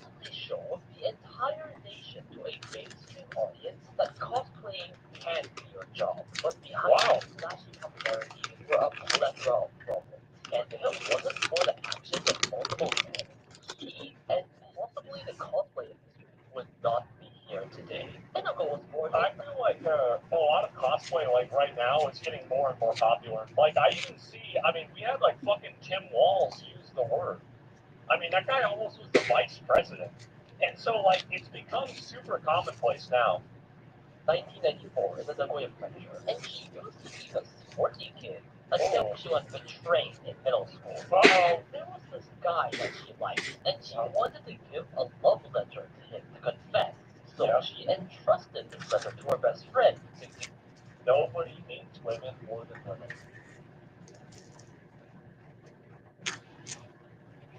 Yep. And what did she do? And what did she do? If the guy is just shy, but Right. found out a few days later that her best friend and the guy started dating.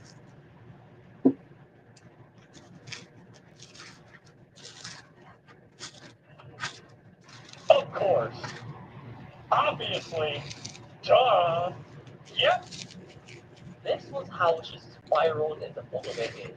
So she got NTR'd in middle school by her friend, and then she became a cosplayer?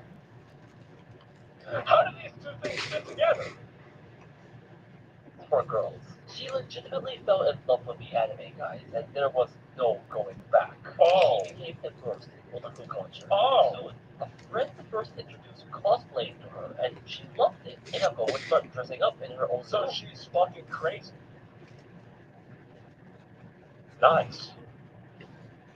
But it was fun. But her mother did not exactly approve. Fucking based. Yeah. This was a time when otakus were quite looked down upon, at least much more than today, and cosplay outside of the anime sphere was this niche for weirdos. I do feel like it's still kind of a niche, and it's not like super accepted, but it's a lot more accepted than it was. Mom explicitly called her cosplaying disgusting to her, Damn. and even sometimes threw out her anime figures and merch. So she tried her best for her daughter, but the girl still managed to fuck up her life. Yeah, like throwing away all these anime boys. Please just find a real boyfriend. No, Mom, I was traumatized in middle school. I can only date anime guys now. Inako called this traumatizing, and her relationship with her mother at the time turned sour. Regardless, Inako persisted, and when she became old enough in high school, at 16 years old, finally managed to travel across the country to Tokyo to attend Japan's largest doujinshi fair, Kawakami. This was the major turning point in her life. She didn't have a following. She was literally a random high school girl cosplaying at a big event. But as she appeared in cosplay, crowds of photographers swarmed to capture her costume. And when those photos opened online, word spread about this drop-dead gorgeous cosplayer. Which is the main thing that, have you guys ever noticed that all of the really popular cosplayers are hot girls? Am I the only one that's noticed that? What do you think the odds are? How about that? Went viral, and many were waiting to see her again at the next event. I bet. This the plot, the 2.5D seduction, or whatever. Inako it's probably like high school life to cosplay. It was all roses. She had to get used to hate comments. People calling her ugly, faceless, rude. People calling her fat. Yeah, sure.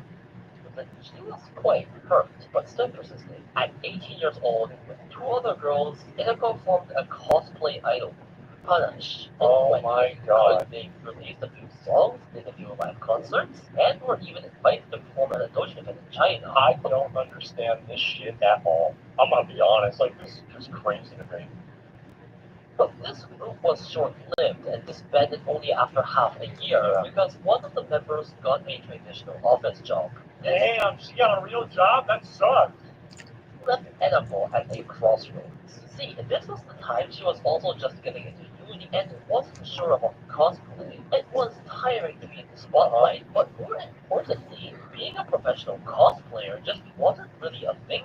See, why is this girl really popular? You guys want to find out why?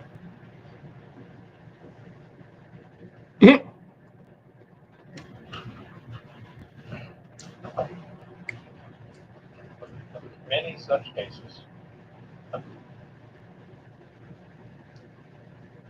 Back then, it was just a hobby for otaku. It was quite literally unheard of to turn it into your job. That's why Inako decided to step away from cosplay entirely, live life as a normal uni student, and pursue a conventional career. Oh, wow. For her otaku side, nice. she actually worked part-time at a maid cafe. Normally, There's maid camp. Oh yeah, I did know that. Okay, never mind. I did know that. this is where the tale would end, but Inako had one dedicated fan base. In her It's a bunch of simps. student years, fans online were constantly asking back. her to return. Yep. Relentlessly. It got to the point where people from Tokyo would frequently travel to Nagoya to go to the maid cafe she was working at and keep asking her, well, Holy shit. God, guys, this is crazy. come back to cosplay anytime? Wow. And passion over time really got to Inoko, and 1.5 years later, Inoko wanted to answer her fans' pleas and announce her return to cosplay. But Well, I mean, what does it say again? I'll see if I can find it. A lot has happened since then, support and encouraging new people. I finally settled down, and we are today. I'd like to resume activities at my own pace. I look forward to your kind support with a little emoji there. Oh, wow, how cute. Wow. But this time it was different. She aimed high. She set out to build a career I mean, out to be fair, like, this is a really good one. It is. This is my favorite character in Zinless Zone Zero. It almost got me to play the game. of cosplay, something that basically did not exist at the time. As she started, it was like her high school momentum had never died. Her photos got featured at exhibitions. She rapidly Yeah, because she's really fucking hot, obviously. God damn. Big surprise.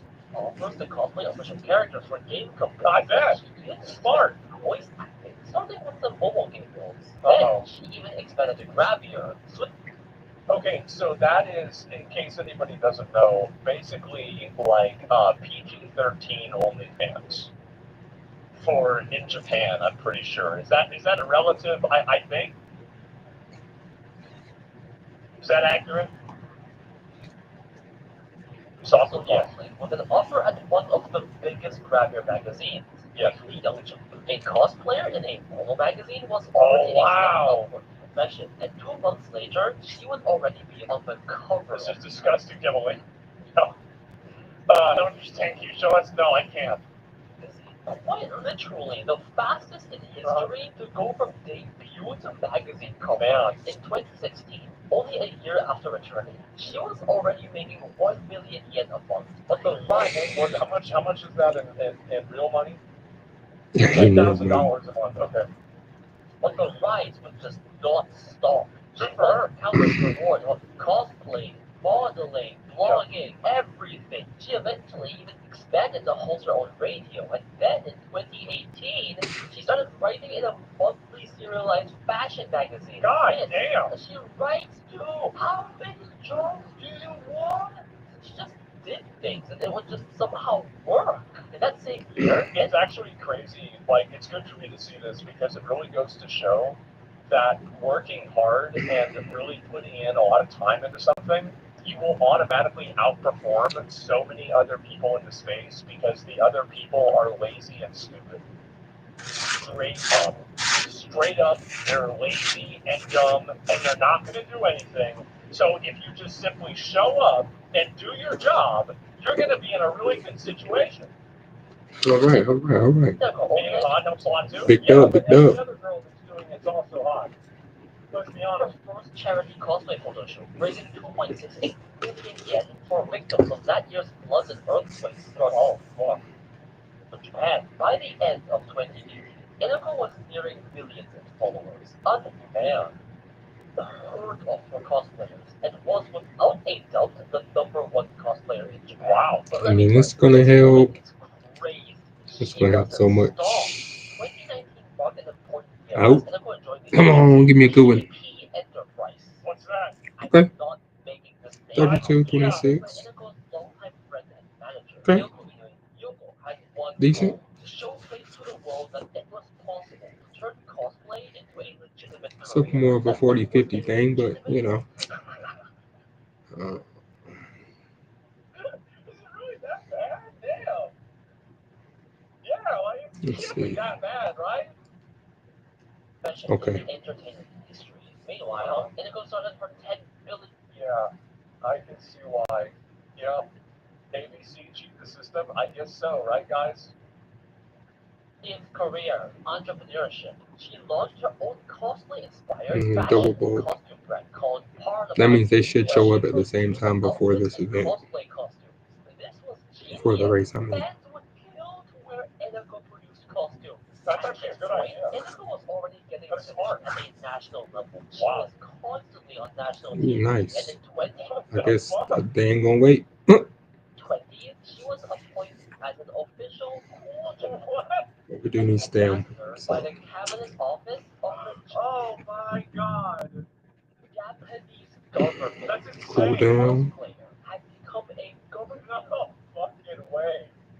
approved ambassador. I think that says something about the profession. It says something. Her YouTube channel about cosplay, which obviously blew the hell up. And then she actually announced that she was dating pro esports gamer Pink. Damn. Uh-oh. Oh crap! Is that the same guy? I don't know what it's like in Japan, but I know what it's like here. Okay, we're 839 speed, which is a good speed for right here. Usually I get an A pop right here. Wow. Maybe it'll be like the next two turns. Money-wise, That's surprising. sorry, Yoko actually publicly disclosed how much she makes every year. Uh-oh. Again, How much? how much was she making? Well, over 100 billion yen, or about 1 billion US. Damn, bro, she's balling. Damn.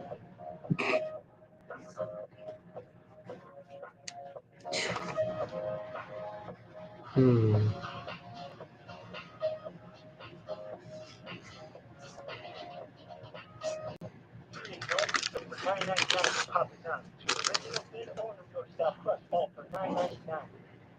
It doesn't sit well with us. $1.7 trillion of your hard-earned money sitting in traditional bank accounts, collecting more dust than interest. So we reimagined savings, offering better rates than traditional bank savings accounts. With Vanguard Cash Plus, you can earn up to 8 times more interest. Fortnite Chapter 7 is a but they do something unique about this chapter that we haven't seen in Fortnite in a very long time. Let's start with the new island. This is the perfect fusion of every Fortnite map that we've gotten up to this point. I see little bits from Chapter 3, Chapter 5, Chapter 6, Chapter 4. My favorite spot's landed by far has been the hilltop terrace. I like how there's been some meaningful shakeups to the gameplay too. Like, the battle bus is now gone. When you load into the map, you're on a surfboard riding a giant tsunami, and you have no idea what side of the island you're going to be on. And the best part about all this, it has storylines as to why this change has been made. So far, I'm really impressed with what I've seen here, and I cannot wait to get back on the play, which you guys should all do too. There's some new weapons, mechanics, and Easter eggs that I just didn't get a chance to mention here, but why should I?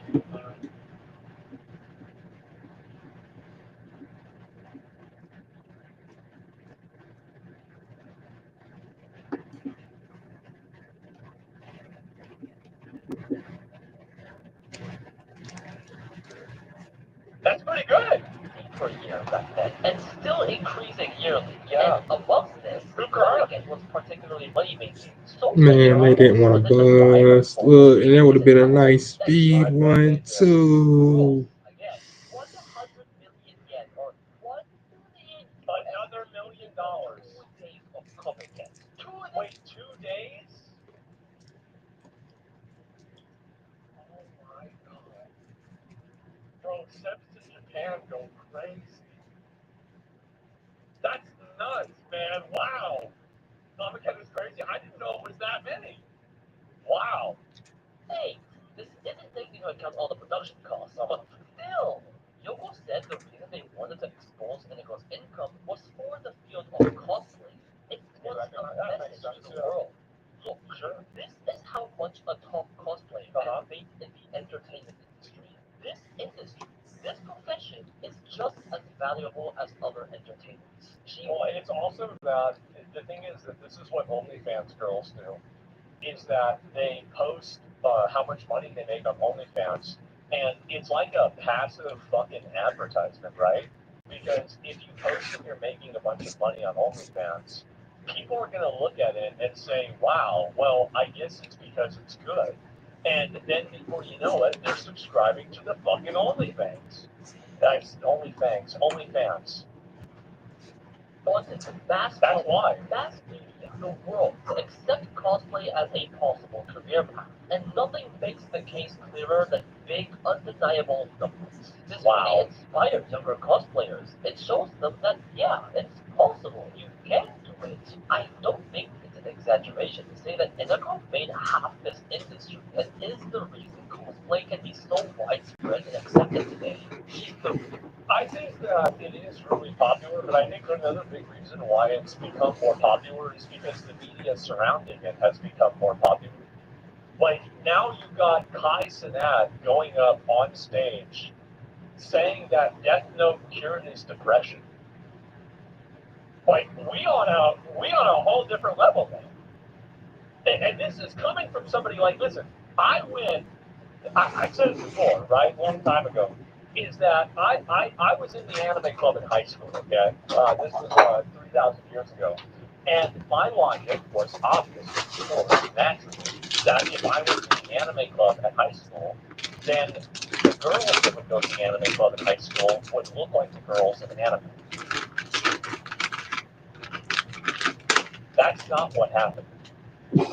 So I still went, but I didn't go as often.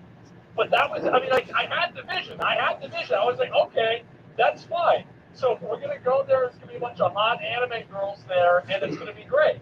And no, really, it makes sense, right? It does. It makes sense. But I was totally fucking wrong. I've never been more wrong about something in my life. Let me just tell you that. Reason there's so much money in this industry too. However, behind all the success, behind being a pioneer, Medical still faced many problems, particularly online hate. Something new and different. People, particularly other cosplayers, hated the fact that she did grabbier then became Oh, man, as always, the tale is always. She's going right back to middle school with this. This is the same thing. This is the Dylan origin story. And the more things change, the more they stay the same. Exactly. So this is one thing that girls like to do is they like to shit on girls that do like maybe anything that's like overly sexy or something like that. Now, in my opinion, I think that if you want to do that stuff, I feel like that's like kind of a charity, right? It's kind of a good thing. Yeah, buddy. It's like the Salvation Army. We are on pace You know, this so for the woman, yeah, round. exactly, right? You flying high, host of trying to shoot down, exactly, yeah. They'll get mad about this, and this is the same thing. So this happened. This is another example of it. Is that on Chatterbait? It might have been Live Jasmine. I forgot which one. It doesn't really matter, does it? So there was a girl, and she was an anime girl. Her name was Project Melody, and Project Melody decided that she was going to do anime porn, basically, on Chatterbait. And you had all these girls that were like doing fucking double penetration for 18 viewers for 18 cents, losing their fucking mind because they're all getting like massively outperformed by this like random anime girl that's just, you know, laughing and doing this. And no, I'm being serious. What are we talking? Why are you guys fine? No, this is what happened. I was there. So the truth is that, yeah, this is what, there is so much envy with this stuff. It's unbelievable. It's crazy. They were scared that the general public would think cosplayers are just That's not why they were upset. They were upset because she's a really pretty girl, she's really successful, and she's getting a bunch of people that like her and that think she's hot. And then she takes a photo with these other girls, and then all the comments are about her and not the other girls. And then the other girls read those comments, they're molding, and then they talk this shit on the internet. That's what happens. Yep. It negatively affected Enako quite a bit, especially because she herself loved cosplay. Their goal at the agency was literally to push cosplay as a profession. Enako really got a lot of hate, and she admitted that it upsets me so much I feel like quitting cosplay. This is what happens to so many girls. It actually is embarrassing how hostile and like abusive some of these other people are. Women are very competitive about other attractive women. That's why, what was that, like, fucking study they did where it was like women who perceive a woman to be more attractive than them will tell them to cut their hair short? 36 months. But despite this, she was competitive and wanted to shut the haters up by being number one. Over the past few years, Enako has somehow established an even bigger name for herself. She's been the ambassador of live stream platforms. The Tokyo Esports Festa made her own idol group called PPE41. What? There it is. know what she doesn't know what she's doing. That name is diabolical. Yeah. It was supposed to be an April Fool's joke that turned out so popular. It worked. They actually started releasing songs and even performed at the Tokyo Yeah, I remember when that happened to World of Warcraft. They called it Miss Pandaria. Idol Festival. She was constantly on TV programs, won so many awards, so many fields that I'm not reading them all. She started Twitch streaming. She rented out an entire What's her Twitch stream?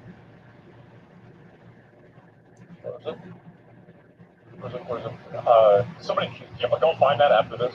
entire water park. Yeah. Bring a bunch of cosplayers together for a big swim session.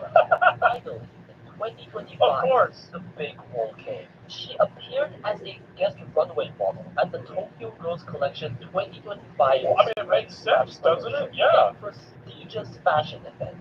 Keep in mind. I mean, I don't, I mean, like, maybe this is like, I mean, you're just walking around, right? I mean, like, god damn, people make this out to be a big deal.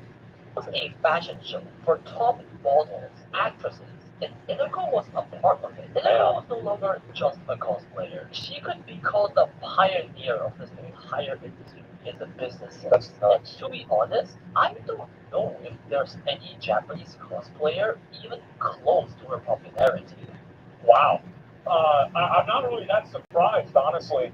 And especially because, like, I mean, it's kind of like whenever talent and hard work meet, you're going to have people that are, like, really, really, really successful. I think that's what happens more than anything else. Professor Girl led the whole uprising. Yeah, bro, imagine being that girl that went to middle school with her. That must be the most jealous bitch in all of Japan. Like, you know that, like, basically what you thought was a, what do you call it, fucking a villain origin story was actually this girl that's, like, now a millionaire. Inako Chan? Okay, that's great. I'll copy that and I'll look at it later on. I'll research it. But all of this is what I meant by turning cosplay into a legitimate career option. She showed that cosplay can make money and cosplayers can reach this level of fame. Well, I think absolutely they can. But, like, it's important to remember that, like, any of the cosplay stuff, like, you still have a, like, cosplay is, like, it's a very weird thing because there are a lot of girls that are into cosplay, but I do think that the trend of, like, costumes and everything does definitely trend towards being more suggestive and being more appealing to men specifically, right? I think that's definitely true. And I don't know, like, I think it's becoming less the case because there's more girls that get into it, but it's, I would say, still the case over. It doesn't show the applied plus 50 stats to everything. Wow. In reality, I got 1125, 615, 658, 457, and 604. So, I don't know if you should say that. Yeah, so all these guys traveled across the country to stalk her and go to her place of work, and eventually it turned out to be a good thing. Okay, well, I think that we have a little bit of survivorship bias going on here, don't we? Over time, actually, just a little bit.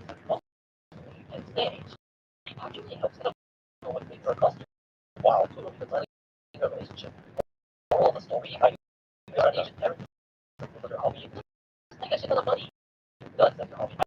Oh, Lord. The funniest thing is that Bro, we can, she's not even.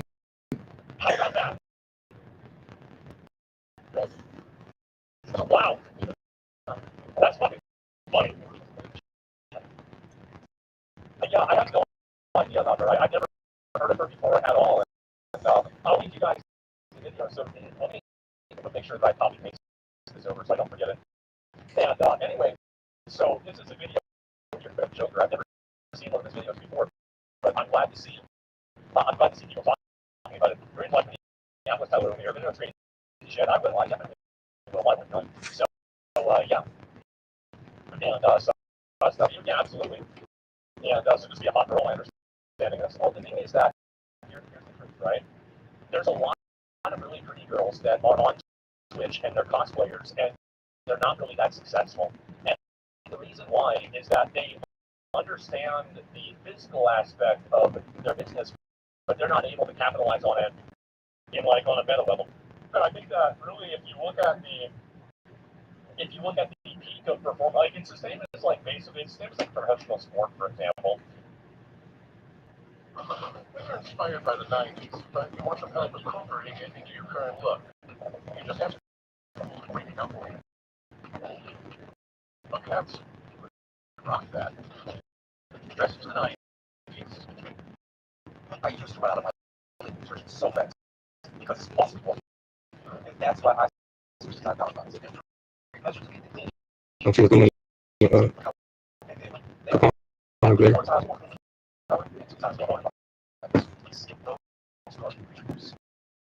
Alright, we're on Mr. Brax Phone's account. I don't know if Brax is watching. Brax, where are you?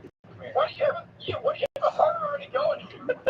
Hello, Braxophone. Am I running a Amazon for you? Is that what we're running? How's your trophies, Brax? Oh my god.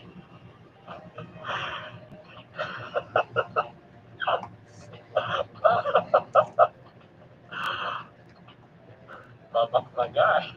My guy. What are we doing here?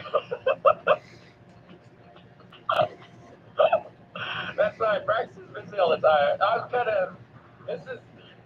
He's maxed on TPRP too. Okay, I expect Braxophone to have a pretty good support day.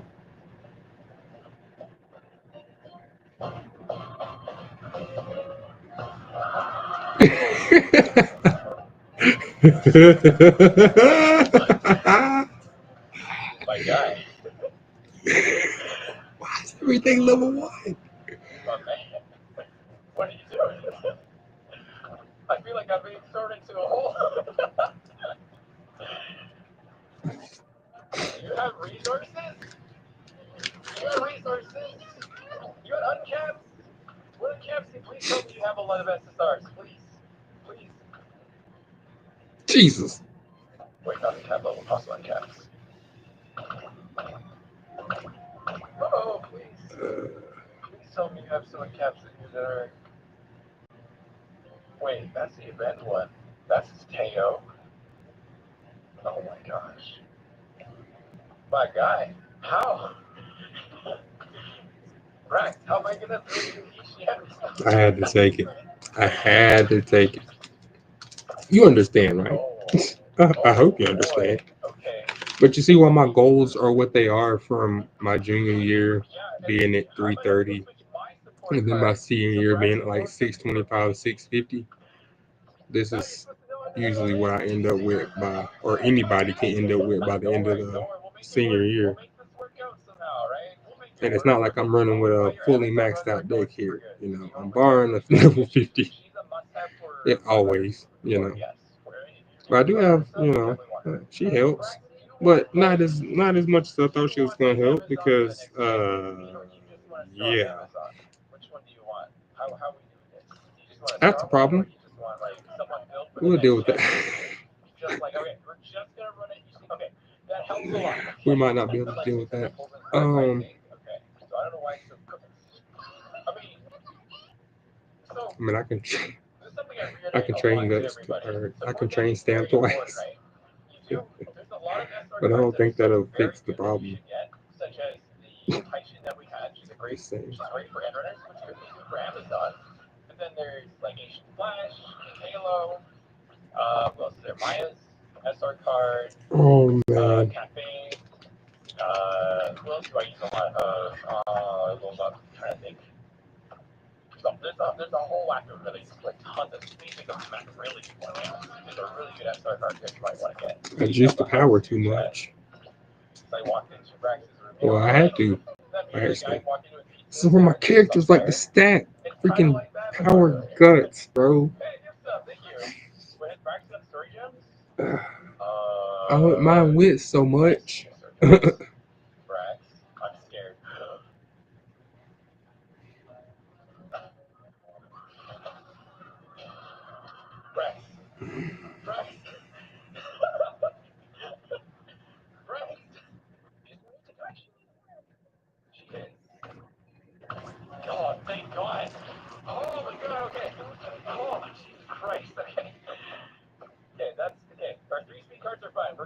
We beat Team Jennifer. I forgot already. Okay, no, that's good. Okay, That's a good starting okay. pick. So you got Yus, you got Taishin, Kitasan. Want to bring Win? I don't want to mix up the types too much. We can just bring one more power card. I don't want them to bounce around. I don't want friendship training to go like too varied because then it gets harder to level things up. Wait, your Rice is level 40? What the fuck? Now let's bring her. We can get Meister that way, that too. That will give us our 1 gold skill that we need for just like anything.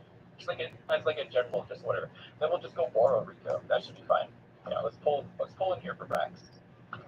That's a good card to go for. Alright, Brax, be lucky. Be luckier. Make us angry. Let all my luck see through and give Brax new things. Got that data card means you credits goaded? Hell yeah, I thought so. Okay. Please! Yes! No! You got something at least. Okay.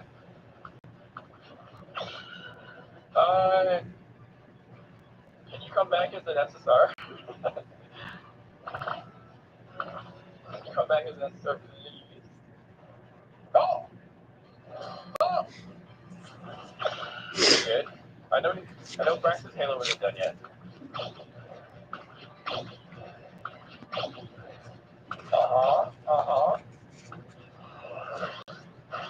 Is that creep? You're over. Okay, that's good. That'll be good for Brax. But, bro, where's my creep? What the hell? Alright. Doing more. That's 4 gold. That's still good. Shingo is actually a really good card. She's actually really good.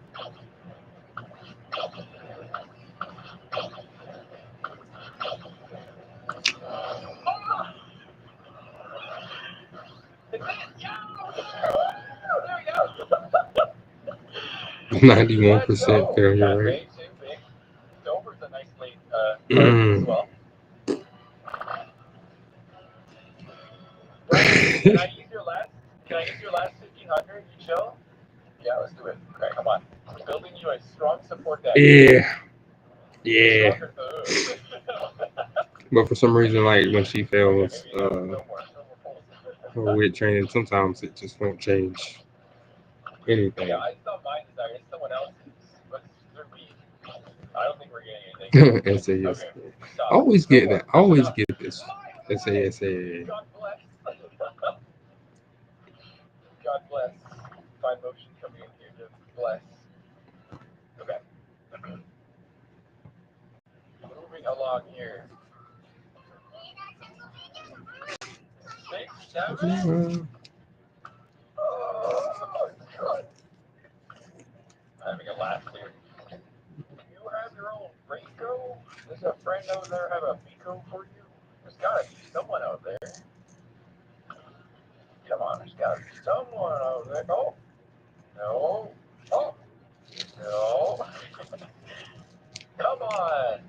You gotta have someone. Hey, there we go. Perfect. Okay. We'll take our own Rico then. There we go. Much better. Okay. That'll work out. That'll work out. Perfect. Okay, let's do this shit. Alright, Brax. Are you ready for your first X rank? I have no idea what yet. Let's see what happens. I'm not building for anything specifically, so I can just like freaking max out on here. Let's do this shit. Alright, friendships. Let's go.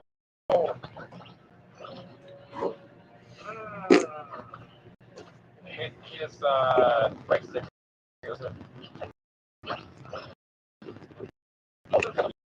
Sorry.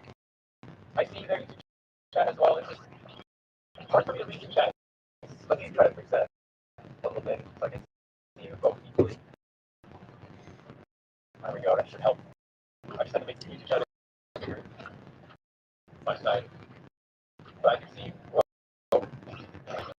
What is it open?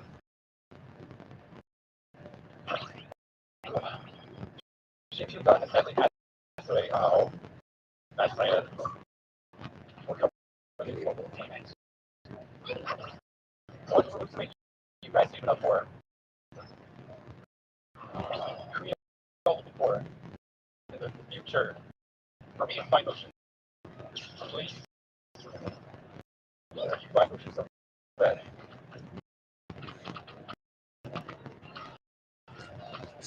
You're looking strong, baby.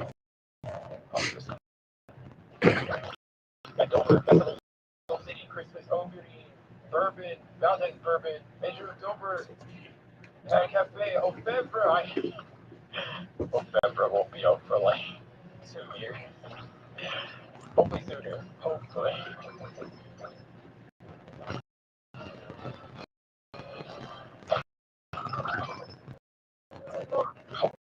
Wait. My only worry is that it takes too long. And then we also got the entire room to name fun or something else, right? But who knows? It has been around for a while, so. I mean, like music for 5 freaking years, right? So maybe I will be around still. Oh. Ah! What was that?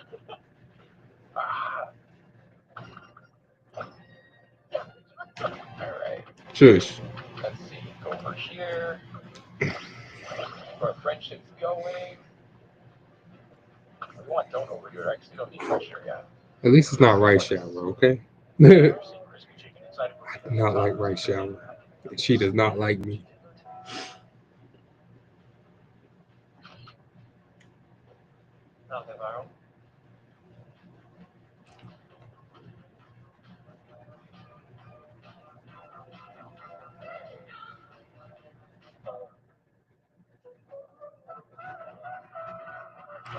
Nice.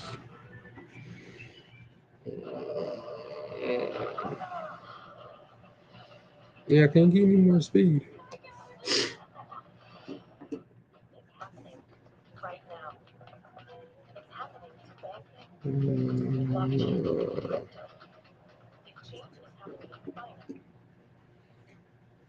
But that wit though,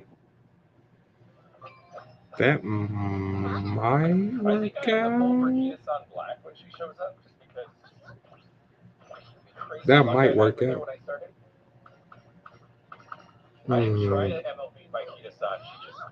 need heels. Heels. Not a medium heel. It might have to be deep. Whoa! Saxophone getting free Umasan just because? What the fuck, dude? This could turn into a potential contender for the beat. Yo, what? Come on now.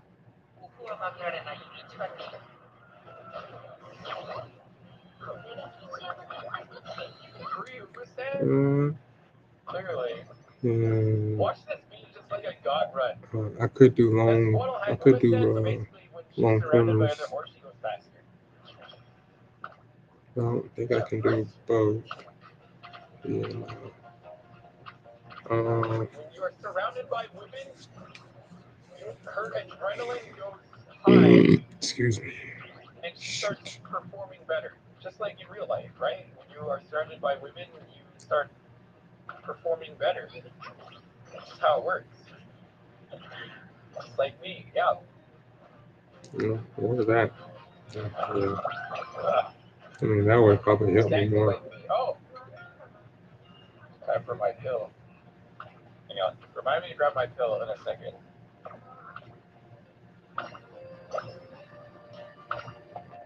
Let me just get to a point. We should try to watch like a race somewhere. Let's do that. This game is not just about clicking numbers. We should try to watch the race once in a while. Time, yes. Yeah, you'd be like me who liked women a little too much. She decided to become one. Best decision of my life, by the way. Ooh. A low tier A plus. I mean, it's an A plus. I don't think I have an A plus Marzinski. Such low tier though. I need 500 more points. make that super viable. Like she's viable, Oh, but yeah, we go take care of it I again. want to be in this range and up. Ooh, 2-star wit. That's good. 2-star long, nice. Chicken crock long. Red shift 2-star as well. Nice. Red lead. Where is On Rico? depth. I'm So very Keenan. hard. Whatever. Does the team Good actually win? show. Yes. You get a different skill at the end of Yeah, your I'm career hard. if you beat teams. You know, Saka high. Standard distance. You can beat teams and you get different skills. Oh, there she is. Fuck. I want to go to guts though. Yeah. You're gonna have to skip the year for that's here. That's just how it is, That I one guess. race.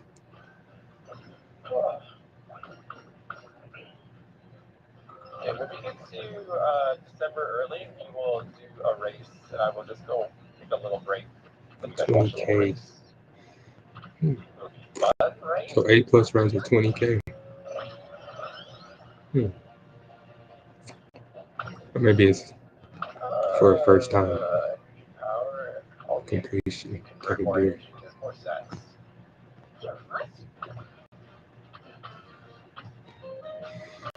All her long abilities. She's still running them off. She has so much power right now. I want to get Miko finished and ready though. I have to go see her. Yeah. She gets the cooldown, yes. If you just take regular team Karen, you get no stopping speed, which I think is arguably. What do you want? 5 kids doesn't fast Larry? Holy shit! Okay, we're winning. We're doing really good right now. Holy shit! Another fast letter proc is kind of nuts. What the fuck, dude? That's crazy. That's actually kind of crazy. That's twice in a row. Holy shit. Okay, why is there so many people in the lead wall? They are trying to stop us. They are trying literally to stop us from winning. Sure, God. What are y'all doing? Alright. What are I'm you gonna take a doing? quick break, but I'll let you guys watch this race, okay? So I'll be right back. I just gotta take my I pills, want to see. use the restroom, do I whatever. want to see what that is.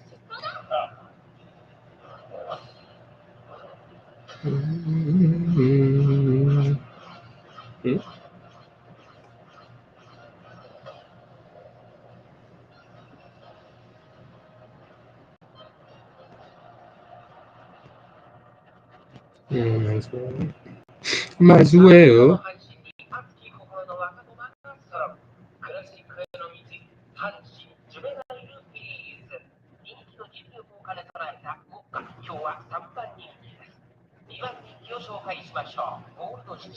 さあ、今日の主役はこの馬娘を置いて他にいない。1番人気、西山の。私は一番期待している馬娘、気合い入れてほしいですね。各馬娘、ゲートに入って体勢整いました。さあ、ゲートが開いた。まず馬娘、きれいなスタートが切りました。注目しましょう。先頭争いは西のフラワー。10番、8番、期待通りの結果を出せるか。1番人気、西山の。西のフラワー。早く先頭 Wait, are the graphics kind of low? Do I need to boost them a bit? Yeah, they look kind of bad. とどめをついて、オールの父、5番手には西山の。少し離れて、 I can make the graphics look better. 並んできた1番、並んでくる、その外並んで6番。 He forgot the first graphic set on.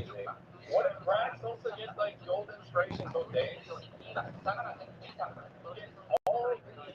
Gets all the after stars and then just high rolls the rest of their career.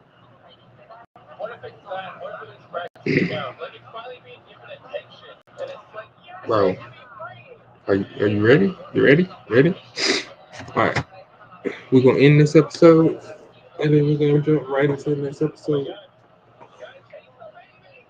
Who we gonna do around with next? Because everybody now is aced except for one character. Well, actually, 2 characters. I don't think I've aced Kishi Amazon or the infamous. Oh Lord, Hobby. Yeah. No! She's fine. I mean, I know how to get her to be able to race turf. Like, I know how All right. to turn this G into a like a B. Do I need this? I can probably get it up to a B, but I have to get lucky on the inspirations. That shadow silhouette man there always freaks me out. Because all I have to do is just cipher out my Okay. turf runners, which randomly happens. I really don't know how to target turf specifically, other than just doing runs and hoping that they get turf. I don't know. Yeah, but like we said, let me see. I might have aced her once. It probably wasn't very good. That line's looking decent for this point in the game. I don't know if you can check dialogue effects. That was added recently. That was a recent addition. Oh, Kaymak. Let's do it.